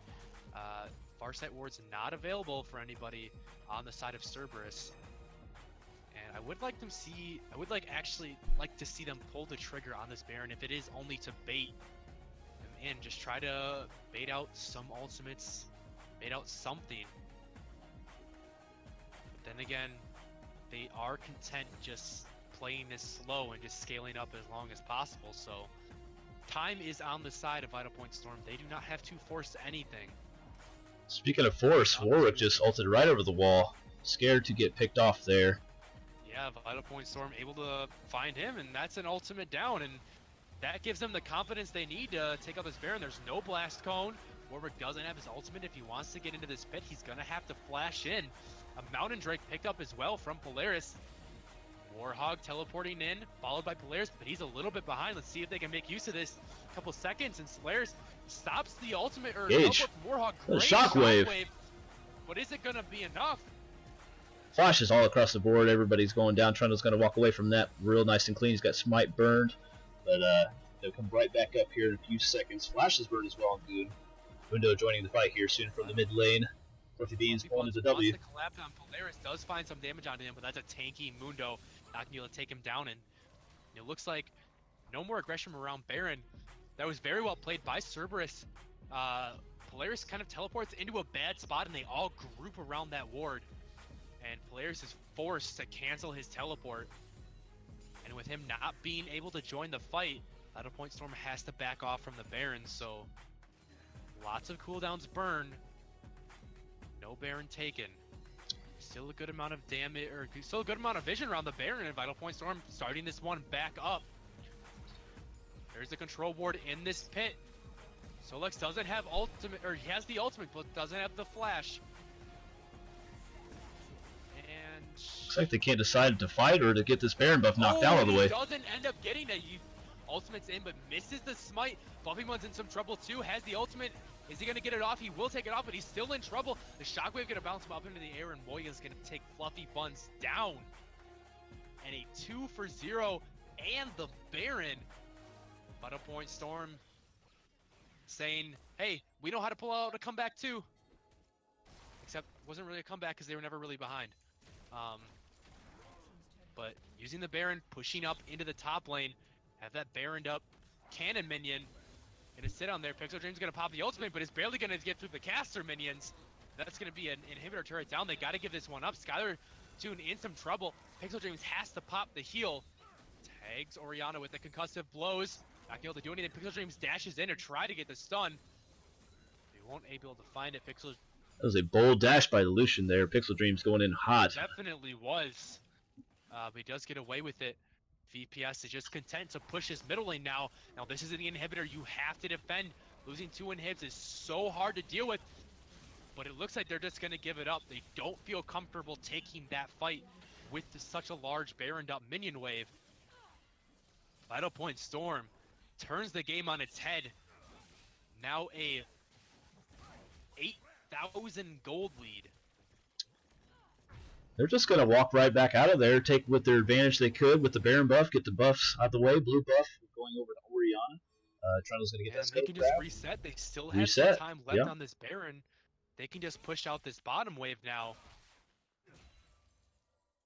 Two And inhibitors down. Cerberus, they're in a dangerous position. They are still, looking at Lucian, still waiting for his second item to come in. Had to deviate and buy that Executioner's Calling to deal with Polaris. And he doesn't even have the Essence Reaver completed. Also had to build defensive boots, so he's going to be lacking for a bit of damage. Echo on that, Death lost his stacks from his Dark Seal. Only 2 items coming out of Warhog. Well, you look on the side of Vital Point Storm, and Kaisa has her Runan's Hurricane completed, a full item up over Lucian. 2 items on all of their members, so they are so strong right now. They're just pushing up, and not a whole lot the Cerberus can do to stop this. But they got to take action somewhere. They got to defend this final inhibitor.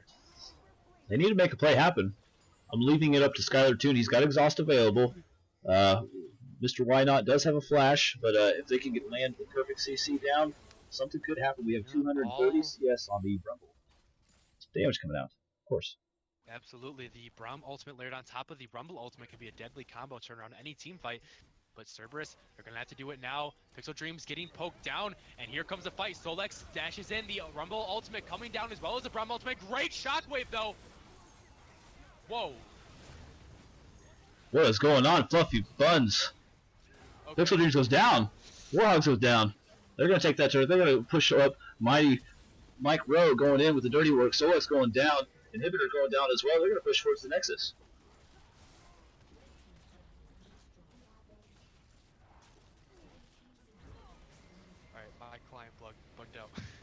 that's gonna be game. Vital Point coming in with the 1-for-1. Apologies for the lack of the casting there in that final fight. I saw Solix jump in, and then my client bugged to the victory screen, and the entire game was over. So I didn't see that last fight. Cerberus. But I saw a lot of great ultimates coming out. Warhog with a great Rumble ultimate, as well as Moya having that fantastic shockwave. You're really pulling the entire team together. I'm assuming that turned the fight around. But it really just, I think Vital Point Storm really just outscaled there. And now 1-1, we are going to game 3. Vital Points down. They were down, but they were not out. They are taking this to a game 3. What an exciting series so far. We will be taking a break here. I'm going to make some adjustments to the stream and make sure everybody's comfortable in their seats. Popcorn and drinks available. Once again, thanks everybody for supporting and viewing. Anything we can do to improve, just let us know. Drop it in Discord. You can also message me, Buster Toast. I'm the same IGN and in Discord as well. If you got anything you guys want to suggest towards me, I could definitely take the advice. Anything to help me out with this. I'm working on it, as well as audio working with me to improve every day. Thank you again, everyone, for all the support. Thank you. What's up, Buster Toast? Hey, you guys. Is Buster Toast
Welcome back, ABL, to Game 3 of Serbius versus Vital Point Storm. It's been a close series, but it all comes down to this. Just like before, we have had the players run the draft in. Pro Draft is an outside tool that allows players to draft whatever they want, regardless of what champions they own. So this champ select and ban phase is going to run pretty quickly, but we are going to do our best to bring you all of the action and break it down during the spectator delay. Preliminary, we have Serbius on blue side and Vital Point Storm on red side. So far in this series, blue side is undefeated. We'll see if that gives Serbius an edge. Wow. All right, Thresh and Graves banned away by Serbius. And WoW is right, we have a Malphite Jarvan picked up from Vital Point Storm. That is a engaged combo if I have ever seen one. Holy crap. Very excited for the Wombo combos there, Audio. I want to see the Malphite go in, Jarvan go in, center pull, all of her abilities out of her pocket. And SR. they just keep coming. We have the Kindred and the Orianna picked up from Serbius. That Kindred is going to be able to possibly delay the Wombo combo. But Syndra also picked up from Moya. That is a champion we haven't seen a whole lot of. Even last season wasn't exactly that prevalent in the ABL. Fluffy Buns is on the Orianna. Did see that one last game.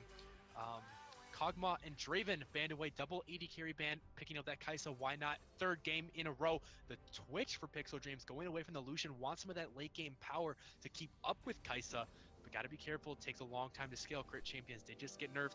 Lulu pick up from Skylar 2 though, gonna help get that Twitch into that late game. And Taric gonna add on to the Wombo combo for Vital Point Storm. Whew. What do you think of our draft, Buster Toast? I really want to see Cerberus pull out this Orianna Kindred combo with the Shin. Pixel Dream switching to Twitch. I'm very glad that he did that. Obviously, whatever he was doing before wasn't exactly working. I think it was the Lucian with the Essence Reaver Bork. It is not exactly the best thing against Kai'Sa. I think that they needed to pull something out a little bit different. The Lulu Twitch, very strong combo, like you said in the bot lane. They do have the exhaust. Taric, although he does have the Ignite and the Kai'Sa being Kai'Sa in the first place, Mr. Wynot's definitely going to have to make some outplays happen into that Lulu polymorph / Twitch, just immense damage towards that mid-late game. There's definitely some threats on both sides of the board here. Really looking at that Malphite Jarvan Syndra combo is going to be something to reckon with, absolutely. Yeah, and we've got really two interesting compositions here. If you look on the side of Cerberus, they really have a protect the AD carry comp. Everything's going to be on Pixel Dreams. You have the shields from Lulu, Orianna, and Shen. You have the Kindred to sit on there, use the ultimate, make that Twitch unkillable. But if you look at Vital Point Storm, they have an entire composition drafted around killing that Twitch. Exactly. They have that Malphite that's just going to have so much armor.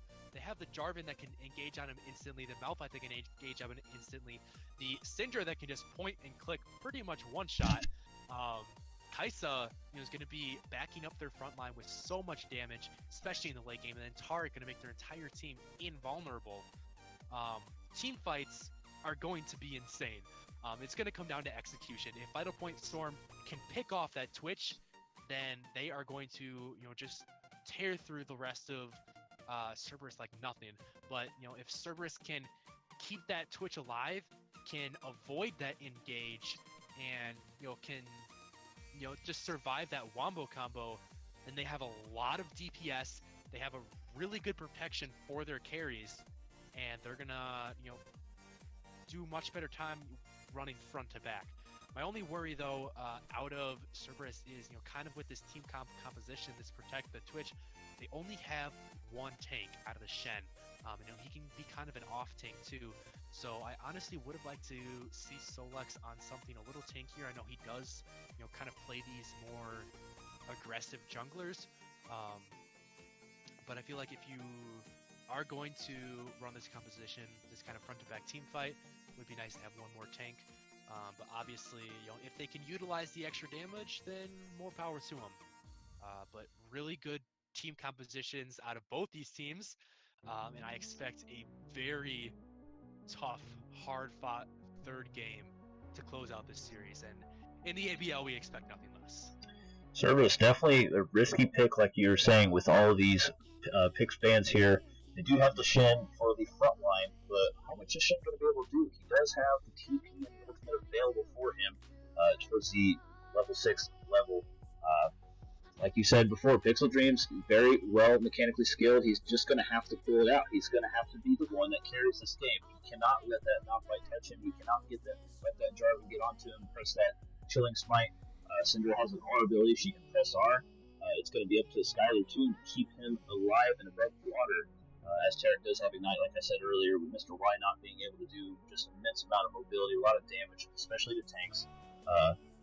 We more typically see the 2 to 3, 2.5, 3 tanks per team in the ABL series. I've noticed the trend over the last few seasons, but it's definitely going to be something to work on from the side of Cerberus, having that risky pick. Let the Twitch carry, keep him peeled, and you're going to be able to win the game. So we just need to watch, make sure we track the ambience of it, the mood of it. Make sure he's working towards the 3-item spike, and like I said, let this Twitch carry. You can see a victory at the end of that hallway. Alright, well, let's see if Pixel Dreams is up to the challenge as we get into Game 3 of Vital Point Storm versus Cerberus in the ABL Week 1, Day 2. Let's get hyped. And if I'm not mistaken, Pixel Dreams has historically done very well in these compositions. Actually, he is a very clutch player, always comes out when his team needs him to. And I hope I have this right. Twitch chat, please be gentle on me if I get it wrong, but Pixel Dreams, I believe, came in as a substitute for Reborn Gaming last season. Did absolutely fantastic, in his showing. I believe he played a similar composition in his debut there. But since then, I believe he was signed to the roster of Reborn Gaming, and he's really excelled in these compositions of Protect the ADC. He has incredible positioning, just a very intelligent player, great target selection, and if anybody can pull off this Twitch in this composition against Vital Point Storm in this third game, it is Pixel Dreams. So he is definitely a player to watch in this game. Very interesting to see what Goon does here. Being Jarvan, he does have that level 3 pressure against Solix. Like we talked about last couple games, and with the yesterday series, we do have Scuttlecrab being a very important aspect of the early game for junglers to gain that experience. Jarvan should be able to duel out the Kindred early levels 1v1. I want to see exactly how this turns out early around these Scuttlecrabs. Definitely have a lot of pressure with the mid lane. Orianna into Syndra. Syndra should be able to fare up against the Orianna push. Slow's going to grab that red buff early. Let's see if Twitch Poison takes that. Why not decided to go for the Doran's Ring this time around. I believe he went for the Doran's shield the last 2 games for the health regen. Doran's Ring, huh? That Doran shield very interesting. Is very effective. The Doran shield especially is very effective against Twitch because the health regen completely negates the first 2 stacks of poison coming out from Twitch. But the Doran's Ring really allows Why Not to spam that Q and really get a push going. So it's really looking like Why Not is going to focus on shoving this Twitch in and trying to deny as much CS as possible and putting him behind. But it's also a very risky buy because he has less health regen. Health regen was also nerfed on AD carries this patch. So if he takes any bad trays, that damage is going to stick. And it's going to be much harder for him to lane throughout. Does have the heals coming out of Mike Rao and the Taric, so that might help up for it. But I expect Goon to come down and help take advantage of this advantageous lane that they have. Sure, why not? Living up to this name, taking that Doran's Ring. I have actually not seen that before, and he's Really? living up to it. Why actually? I don't know. It came. Not very well informed with that. It came into meta back in the kind of Ardent Censor meta. Okay. Ardent Censor. Season, I believe Redemption. that Right. It really started with Jhin, I think. Actually, I think it just started when Jhin came out. but he would take the Doran's ring so he could pretty much just spam Q nonstop on the wave. But hold on, we got a fight here. Solex rubs up to the top lane. He has the red buff, getting the 2 stacks, 3 stacks, One auto. stacks. The red buff, he flashes in. Nice. Auto attack, grabs the first blood, but more fights in the bottom or in the mid lane. Fluffy Bun's just taking a little bit of a toke, but he's gonna walk away clean. Ooh, now Goon wants to return a kill onto Warhog. Gets the flag and drag. Warhog will dash away, but Solex is back here. The teleport forced out of Polaris. That damage from Shen, though. Scrappy up in the top lane. Shen does have quite a bit of damage, but Solex picking up that first blood for himself on the Kindred. Very good job with the red buff. Jumps in, gets that max health damage, but now in the bot lane, Mike Rao grabs the ignite, almost had full stacks on Skylar. 2 more auto attacks will do it. Why not has to back off, getting stacks of Twitch poison, and we talked about it. That damage on Why Not, he's taken below half health. That damage is going to stick. He just uses last potion, and Fluffy Buns here getting really low in the middle lane. Fights all around. Very exciting game. You know, I do respect the Solex going top with the Kindred, getting the kill on Malphite. Malphite, he's a big R button. That's what Malphite is. You can kill him all day long, but at the end of the game, he's going to be pressing R and not going to pack your team. So definitely, even though that was a good gank by Solex in the top lane, getting that kill on Malphite, Polaris is just going to press R and run it down the trail. Well, and it can be an effective strategy, too, of shutting down that Malphite. If you can get him behind enough where, you know, he can't survive that all-in, you know, because once that Malphite, you know, said he just presses R, but once he uses that R in and knocks the whole team up, well, then he can't get out. And then He's kind of stuck. He's stuck. He's trapped between a rock and a hard place. Right, you are audio. Definitely some well thought out phrase there. Quotes by audio. Definitely. That's kind of why Malphite has this, you know, so much armor built into his kit, so he can survive that. But you know, if you can put that Malphite far enough behind where, you know, he's diving into these fights and just getting blown up right away, that can be, you know, one way of kind of just fusing this wombo combo strategy that Vital Point Storm has drafted for themselves. But about 10 CS down is a big minion wave for him to collect. We'll see if Warhog is able to zone him off of any of it. And we see Kindred up in the top side of the jungle, probably trying to get her stack. Is now going down, but Warhog just going in for a little bit of a trade on Polaris. His directed camera really loves his top lane. Yeah, I was just about to talk about that. And we're back. Top lane it is. Barely missed on the E, Syndra. Scatter the weak, landing a stun onto Pixel Dreams. Does have 4 stacks of the plasma on him. Not gonna find the 5th one. Will just walk away. Uses the invisible to get out safe. You know, we see about a 10 CS deficit actually for Pixel Dreams. Has a couple assists it'll pick up from this wave, so we should be okay. But Solex in a little bit of a trouble here. Just get out, man. We've seen this time and time again. On Goon, Fluffy Buns is roaming up. But Pixel Dream's getting caught out too. Tarek doing so much damage. Shockwave on Moya, and Moya? he's gonna go down to Fluffy Buns.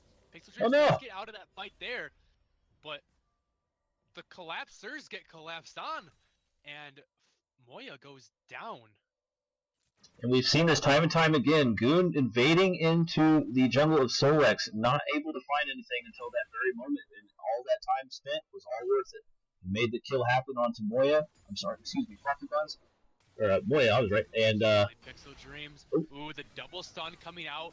Skylar Tomb getting focused down now. Both of them have 2 stacks of plasma.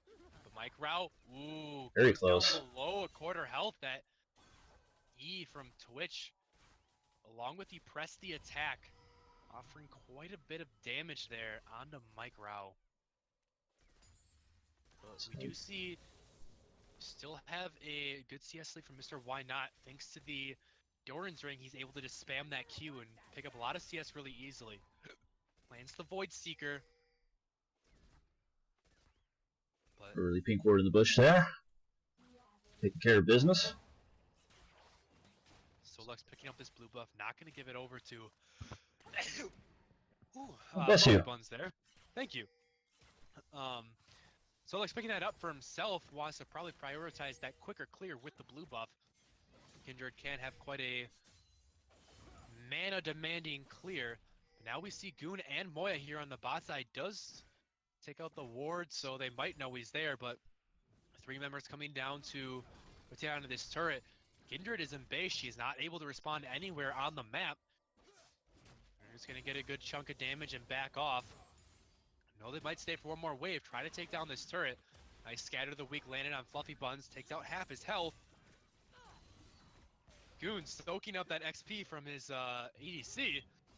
Wants to take down this turret. I don't know if they can get it low enough or not. Warhog falling down to half health now. Polaris starting to bully him out. Polaris is fired up to him. Health. He's got to be There's the careful. ultimate. Uses the ultimate. Warhog does get the slow. He's very low. Moya using the ult on Fluffy Buns. He's low as well. Cerberus having a rough time around the map. Vital Point Storm. They might be down 1,000 gold, but they are showing dominance in this third game.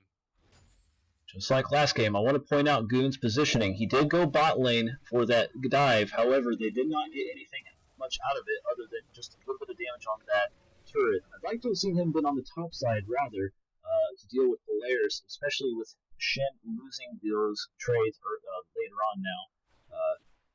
Talked about shutting down this Malphite, get him really behind. Yes, he can press R, but if he is 0-4, he may not have very much ability to get back out of that team fight once engaged indoors. So definitely like to have seen Goon head top side. He's Spread Buff's coming up now. Kindred's on the bot side with Pink Ward in River Bush. Probably won't see too much action here, but anything can happen. Yeah, we see Fluffy Buns also walking into the river, not showing himself. Vital Point Storm has to wonder where that mid laner is. He is going to walk back into lane now. That Ocean Drake is available. Not much vision around that. No team has really prioritized that so far. You said it right. Warhog is starting to lose these trades up in the top side. And Polaris only gets harder and harder to kill. Rush those ninja tabbies, so going to be taking reduced auto attack damage from the entire team, and there's a lot of actually auto attack damage stacked on the side of Cerberus. You have the Shen, whose main damage comes from his 3 Qs, which are auto attacks. You have the Kindred auto attack based, Pixel Dreams obviously auto attack based. So very good early rush there from him. He's gonna just get harder and harder to take down with all the armor that he can stack up. Fluffy Buns is really gonna be the only one that's gonna be able to scratch that rock. Scratch that rock indeed. He will have to, especially since he is, at this current state, a robot transformer, if you will. He looks a little red, a little angry, running around that top lane. Oh, but we see Goon in the bottom lane flag and drag onto the ultimate. We see the Stand United coming down onto Skylar Toon. It gets canceled by Polaris. The ultimate comes down from Mike Rao, keeping them all alive. But Pixel Dreams popping the ultimate is able to get a good chunk of damage back. And now Moya lands the Scatter the Weak, not able to find anything more though. And Polaris, good job using the ultimate to deny Shen getting into that fight. But Warhog, able to save his support with the Stand United. And if he had joined that fight, gotta wonder, might have been able to turn around. But now Polaris is starting to get low. He is marked by Kindred. Now Kindred wants to go in, collect that stack, waiting for it to prime. Warhog's taking the turret shots though. He's getting really low. And now Cycles it in there. Has to pop the ultimate. Gets out alive. And now they're going to take down this top turret, but well played by them. Solex picking up that stack, waiting for it to prime, almost losing his life for it.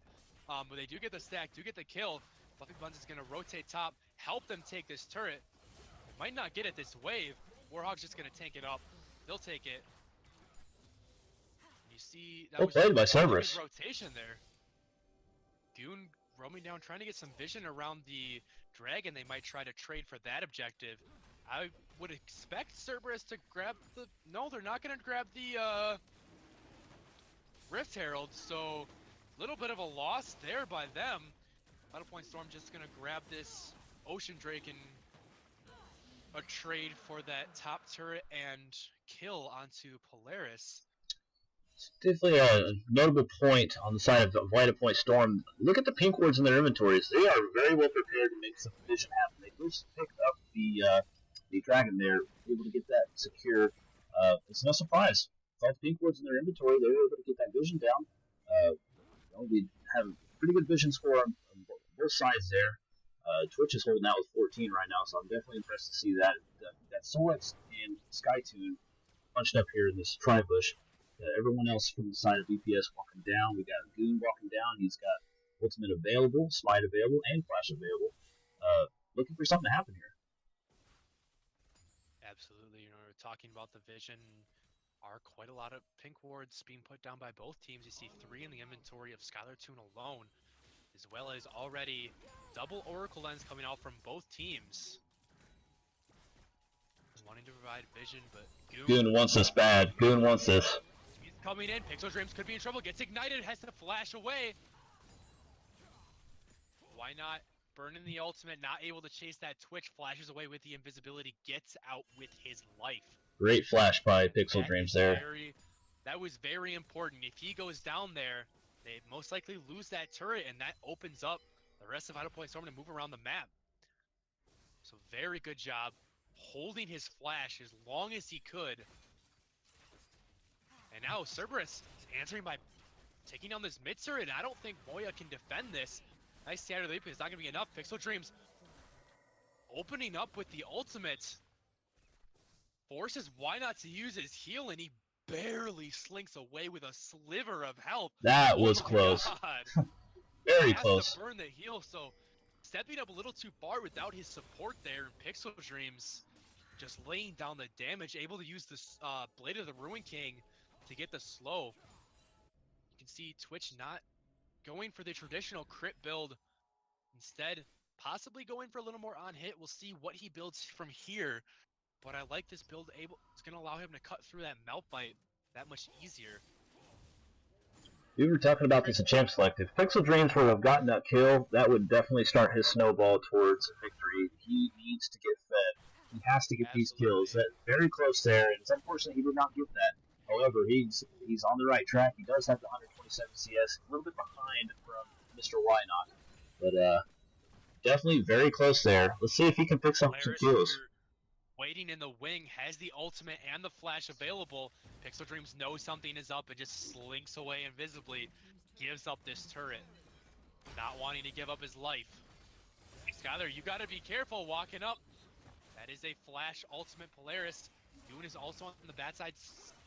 Cerberus now taking this Rift Herald, but Goon is coming in behind. Pixel Dreams, he gets stand united, but I don't think he's long for this. Not enough. He gets taken down. Ult there by Goon. Skylar has to flash away, but that's a kill onto Pixel, and this turret's gonna go down. Not much Skylar can really do to defend this with the new cannon wave coming in for Vital Point Storm. Well played by them to rotate down to this side and take that. Pixel Dreams and Skylar getting a little too aggressive. Fluffy Beans has to great heal by Fluffy Buns. Survive. Keeping him alive. Survive the burst by Moya. And now Vital Point Storm just gonna roam up, take this mid turret, and they're just knocking structures down left and right. Warhawk goes in with the taunt. Great shockwave under the turret. So many flashes coming out from the side of Cerberus. Lots of low health bars coming down. So Lex wants to go in, get the slow on Moya, flashes in to get the third side, but gets knocked away by Standard of the Week. Goon is going down low, and he's gonna get taken down by Fluffy Buns. Moya's also really low. Another flash. Solex, oh, it doesn't quite get Moya. Moya slinks away. 1-for-0 trade. Little too aggressive there by Vital Point Storm, and now Cerberus is gonna pop the Rift Herald. Try to take on this mid turret. It should go down. Vital Point Storm still back in the base, not gonna be able to answer this quick enough. Let's see if they go for more. This can be pretty risky. Vital Point Storm's all coming back. They want to push onto this middle turret. Pixel Dream's gonna put down an auto attack. They're gonna back off. They're happy with the one charge they got from Shelly. Now they're gonna head towards top lane. Push in that top lane with a turret. Polaris here does have his ultimate available. They gotta be careful. Ghost coming out from Moya. They want this fight. Can Polaris get into the fight? No, slowed down by the Lulu. He's still looking. Cerberus on the run. And they're gonna get away. what a long string of events that was. Starting from the bot lane engage, up to the mid lane, up to the top lane. That was quite a long fight. Appears though, audio, I've somehow hotkeyed the minimap to be fully open. And, I am trying to fix that. If you have any pointers, definitely accept those. I'm not sure what button I pressed to make that happen, but I'd like to undo that as well as fix the rest of the stream here. There we go. We got that part fixed there. We got that part. All right. I am looking in the settings right now. Hopefully I can find that really quickly for you. Oh, Moya got popped over. Blast cone. Shin coming in with a taunt. Solex is going to use all of his abilities, going to go in, and Moya is going to go down without having a flash available. There's the stun. Ultimate Malphite is going to go in. Solex is really has to pop ultimate. Warhog is going to do what he can. Pepper gets a great shot for the whole team in there. Team's all bunched up. What are we going to do? They've got Solex going in with that Pitch of Dreams. Invisible going towards Polaris. Polaris is a little bit low. He's got quarter health. Mr. Why Not is going to have to work around that whole team coming in. What a great ultimate by Polaris, as well as Fluffy Buns on the side of Cerberus with the Shockwave. Looks like they really won that team fight. They're just going to go bot lane, push that tower in. Yeah, and Solex should be going down to grab this Drake as well. See if they decide to push. They do have a big minion wave. They are not going to do that. I believe the default key for Fog of War is F. Otherwise, in the bottom left, Hey. button that says Fog of War. I think I pressed the F key. Switching back and forth, and between this and that, I'm just definitely working on the hotkeys, getting that all memorized and figured out there. Well, I'm glad I could help you out. Absolutely. Yeah, Cerberus pulling out another fight. Pixel Dreams, unfortunately, not picking up any of his kills. Still 0-1, has yet to get on the board with a kill. Does have 1 assist though. Down 40 CS, quite a bit. An entire item behind Mr. Why Not. Let's see what he goes and picks up on his next buy. But yeah, you know, we were kind of talking about how Pixel Dreams has to really be the carry for his team. You know, really be the focal point of their composition. But to be honest, it's been Solex and Fluffy Buns that have really been pulling these out. These shockwaves just time after time have been amazing from Fluffy Buns. Well timed, very well. Solex just living on the razor's edge, jumping in and out of these fights, you know, getting these high target carries. Solex will pick up that blue buff for himself. Fluffy Buns already has one. But, you know, Twitch, almost a full item behind Mr. Why Not. You know, honestly, building a little bit more defensive with that, with those Merc Treads. Has a ways to go before he's really that late game hero we talked about.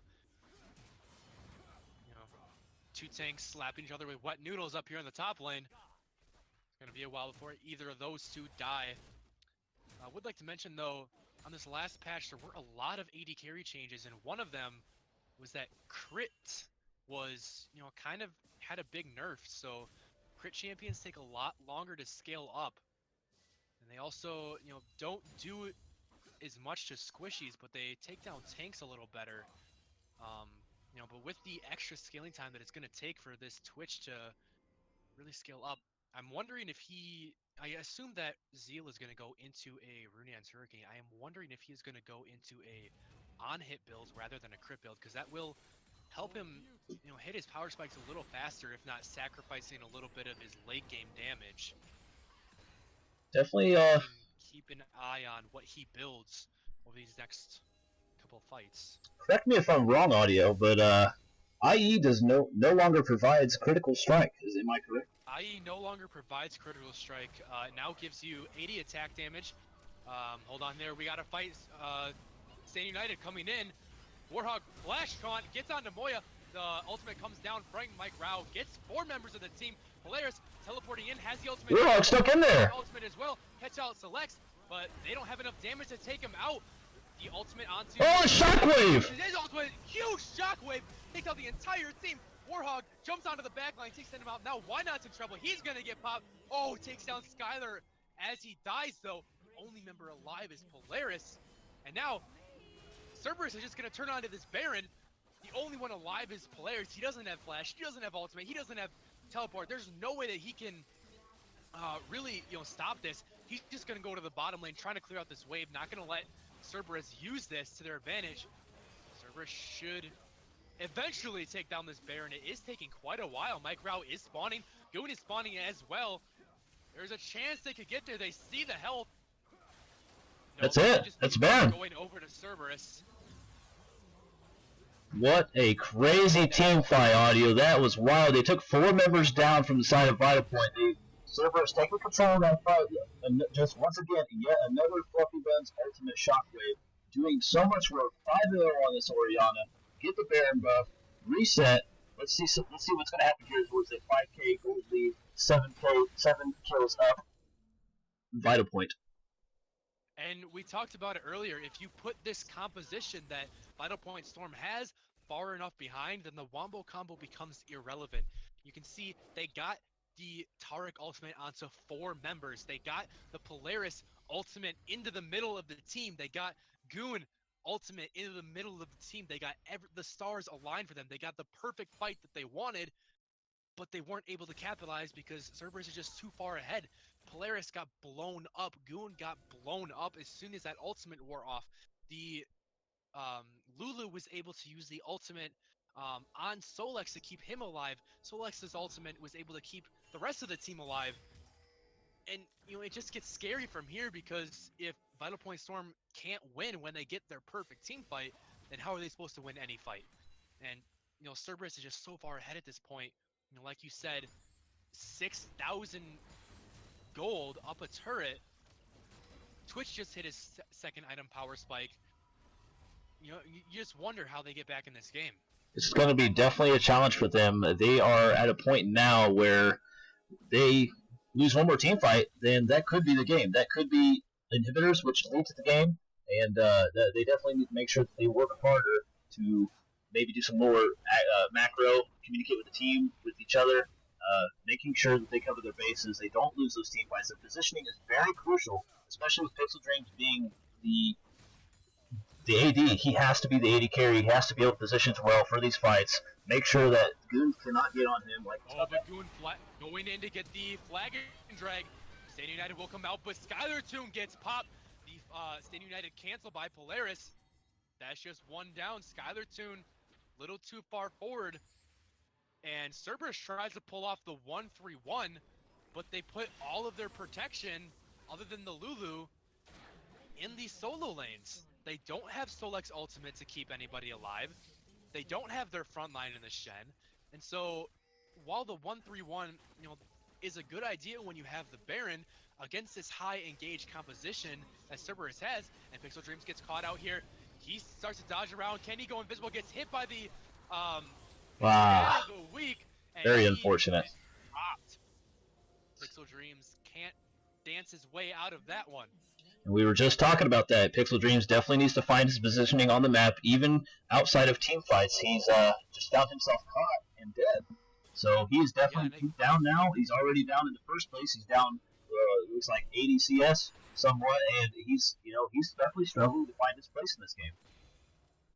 And we just talked about how, you know, in a 5v5 front-to-back team fight, looks like Vital Point Storm's, you know, composition, all the CC and the engage that they have set up, just hasn't been enough in these fights. But if you're not in a 5v5 team fight, when you've got all this engage against a, you know, a singular Lulu or a singular Twitch or a squishy carry that's caught out, and we talked in Champ Select how, you know, it's a very squishy composition coming out of Cerberus, then that engage is so much more prevalent. So Cerberus really has to just kind of, you know, group up, and, you know, they got a little gutsy there with the Baron buff, deciding to 1-3-1 instead of just using their Death Ball comp to break the base, and, you know, they paid the price for it. They lost the majority of their Baron. They lost a couple kills, and they just allowed Vital Point Storm time to sit back and regroup. No, this is a Plat Diamond Elo game, but even so, it could still, it's knife's edge. Any way, it could go any way right now. It could go either way as far as lead, as far as winning the game in general. Excuse me. You know, there's definitely too many possibilities, a lot of different combinations. Solux having the ultimate available, they can make a team fight happen here. They don't have the Twitch flash. Twitch just died early. They do have the ultimate on Orianna, so Orianna's definitely going to be able to make a play as soon as Malphite goes in. They're going to be looking for a bunch. Pixel Dreams needs to be able to do damage. Fluffy's going to have to be able to do his thing, 5-0. Ooh, good. Misses the flag and drag. Might have been able to catch out Fluffy Buns there. Misplay by him. Had Polaris waiting in the wings with the flash and ultimate. That could have been huge. Goon has got to be kicking himself right now. A little curious about the Black Cleaver on Solix. I'm not really sure exactly how Kindred builds or if he is meta at this point, but Black Cleaver is definitely a questionable build. Not really sure what to think of that. Audio, what do you think about this Black Cleaver on the Kindred? It's definitely a very situational item, and I think it's we're gonna have to wait a little more on that scatter the weak use on Solex. Holds on to the ultimate, just hops away. As I was saying, it's definitely very situational. I think it actually does work in this situation. Allows her a little more health to survive this burst, survive the all-in combo, as you kind of see there. Instead of losing 75% of her health, she only lost 25 or 50% of her health because she had the extra health from the Black Cleaver. Awesome. I get to talk a little bit more about this. You also have the fact that this Malphite, he is stacking armor, and he is getting bonus armor from his W as well. This Jarvan stacking armor. This Taric, he's giving his whole team armor. There's a lot of armor built in to Vital Point Storm. And so with that Runaan's Hurricane and the Black Cleaver, you're able to shred some of that armor, which lets your Twitch do more damage. So it's really just that Black Cleaver is also benefiting the entire team. The only concern that I have about it is, Solex is going for a very attack speed oriented on hit build. And he doesn't have a lot of damage in his auto attacks. He's attacking really fast, and he's shredding a lot of armor, but he's not doing as much damage as if he had gone for something like a Blade of the Ruined King. So it's definitely a very situational item. I think he probably picked it up just because Twitch already has a Blade of the Ruined King that's doing, cutting through percent max health, and he just wants to try to reduce the armor of the tank so that his Twitch can do more damage. It's really just all about enabling Pixel Dreams as much as possible. And so I think that it does work in this situation, but it's not something you might want to try in your solo queue games. Server's able to stand here with all 5 members, both side lanes looking like they're going to push out, maybe not so much bot lane, but top lane definitely going to push out towards the VPS base. We're definitely going to see them sit here for a little bit longer. We got Solex taking over red buff. They're going to maybe rotate top lane to see if they can make a play happen there. Keeping these wave pushed in mid. It does look like bot lane will push towards Vital Point Storm base. 100 CS down on Goon. He's definitely a little bit better. Flag and drags in onto the Twitch. Gets a stand united. Still alive so far. Pixel Dreams. He will not die. He pops the ultimate. He wants to turn back around. Solex is in the back line. Uses the ultimate to stay alive. He gets out alive too. Taric wants to flash in to get him. Moya's gonna go down. Oh, the shockwave. Shockwave coming in again. Cuts out half of Polaris' health. And Pixel Dreams will not die. Vital Point Storm threw everything and the kitchen sink at that rat. But he is like less of a rat, more like a cockroach here. Refuses to go down. Now Solex getting in trouble. Pixel Dreams is here, able to free fire. Goon misses the flag and drag once again. Like Rao going down low. Solex picks up that, or Fluffy Buns picks up that kill. Mr. Why Not super low, misses the taunt, but still picks up the Kaisa. Warhog so tanky. Killing spree. Just tanking up a couple turret shots just to laugh in the face. And that's 4 dead on the side of Vital Point Storm. Minions pushing into the base. I think this is going to be game. Polaris, can you pull off the miracle defense? You don't have your ult, but you have your flash. Moya is also here, gets the scatter of the weak. Pixel Dreams goes invisible. Polaris getting really low, so is Solex. One Nexus turret down. More turret. This is going to be the game. Lots of low health bars. Polaris flashes in. Anything. Solex wants to kite around, try to get the Nexus. Lulu ultimate onto Solex, uses the ultimate to get Orianna gets a double kill, and that's the Nexus. Cerberus 2-1 closes out the series against Vital Point Storm in fancy fashion. What an exciting game, Audio. I just didn't know where to start or where to begin there. A lot of things happening. Very hard to keep track of, keep aware of. It worked. The Pixel Dreams, the dream worked for the Pixel Master. Twitch on that 80 carry roll, being able to get peeled by Skylar Toon with the Lulu, with exhaust and area. Very, very good choice. Ardent Sensor picked up by her. I was very happy to see that worked out for them, especially with Solex, like you said, Billy the Black Cleaver, able to shred that tank ability from the Malphite and the Jarvan, who had been 100 CS behind towards the end of the game. They did it. They pulled it out. I was glad to see that happened. I had my doubts, of course. I will be honest, but wow, just what an amazing series overall. Very well played by both teams. Over to you, Audio. That was absolutely incredible. I'm blown away right now. I don't know where to start. Definitely an amazing series. Both these teams fought their absolute heart out. All 3 games were back and forth, went to a 3-game series. It really came down to one team fight. As these things so often do. You can, these teams, they're so good at this game, but a lot of times it just comes down to one team fight to end it all. And in this one, it was that team fight right in the middle lane, right by the inhibitor turret in Vital Point Storm's base, where Goon got the flag and drag, got the ultimate onto the Twitch. Polaris ultimated in, and Pixel Dreams just wouldn't die. He got the Stand United out of Shen. He got the Lulu ultimate. He got the Orianna shield. He got, pretty sure he burnt heal there too. He went invincible, flashed out. There was so much thrown at him, but he was still able to stay alive, and that meant after Vital Point Storm had burned everything trying to take out that Twitch, if that Twitch dies, they win that fight. But they burn everything trying to take out the Twitch. They can't do it, and the Twitch is able to turn around with that ultimate and just shred everybody. And then they all die, and Cerberus is just able to end that game. Polaris, Moya put up a fantastic defense there at the end.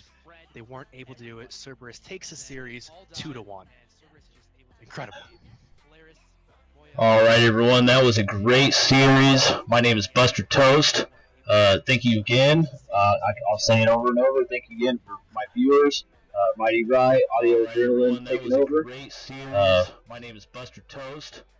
Definitely hearing myself twice. Guys, if you enjoyed what you see, we stream 2 series on ABL Series 1 and Series 2 every Monday and Tuesday. You can check us out at ablseries.com. Check out the schedule, the teams, everything ABL. Join our Discord. Come check us out in Twitch chat. If you want to support us, just drop a like, drop a follow, tell your friends. Best thing you can do is share the love. Thanks so much for coming out to watch us, guys. And we will see you next week. All right, guys. Have a good one. Thank you.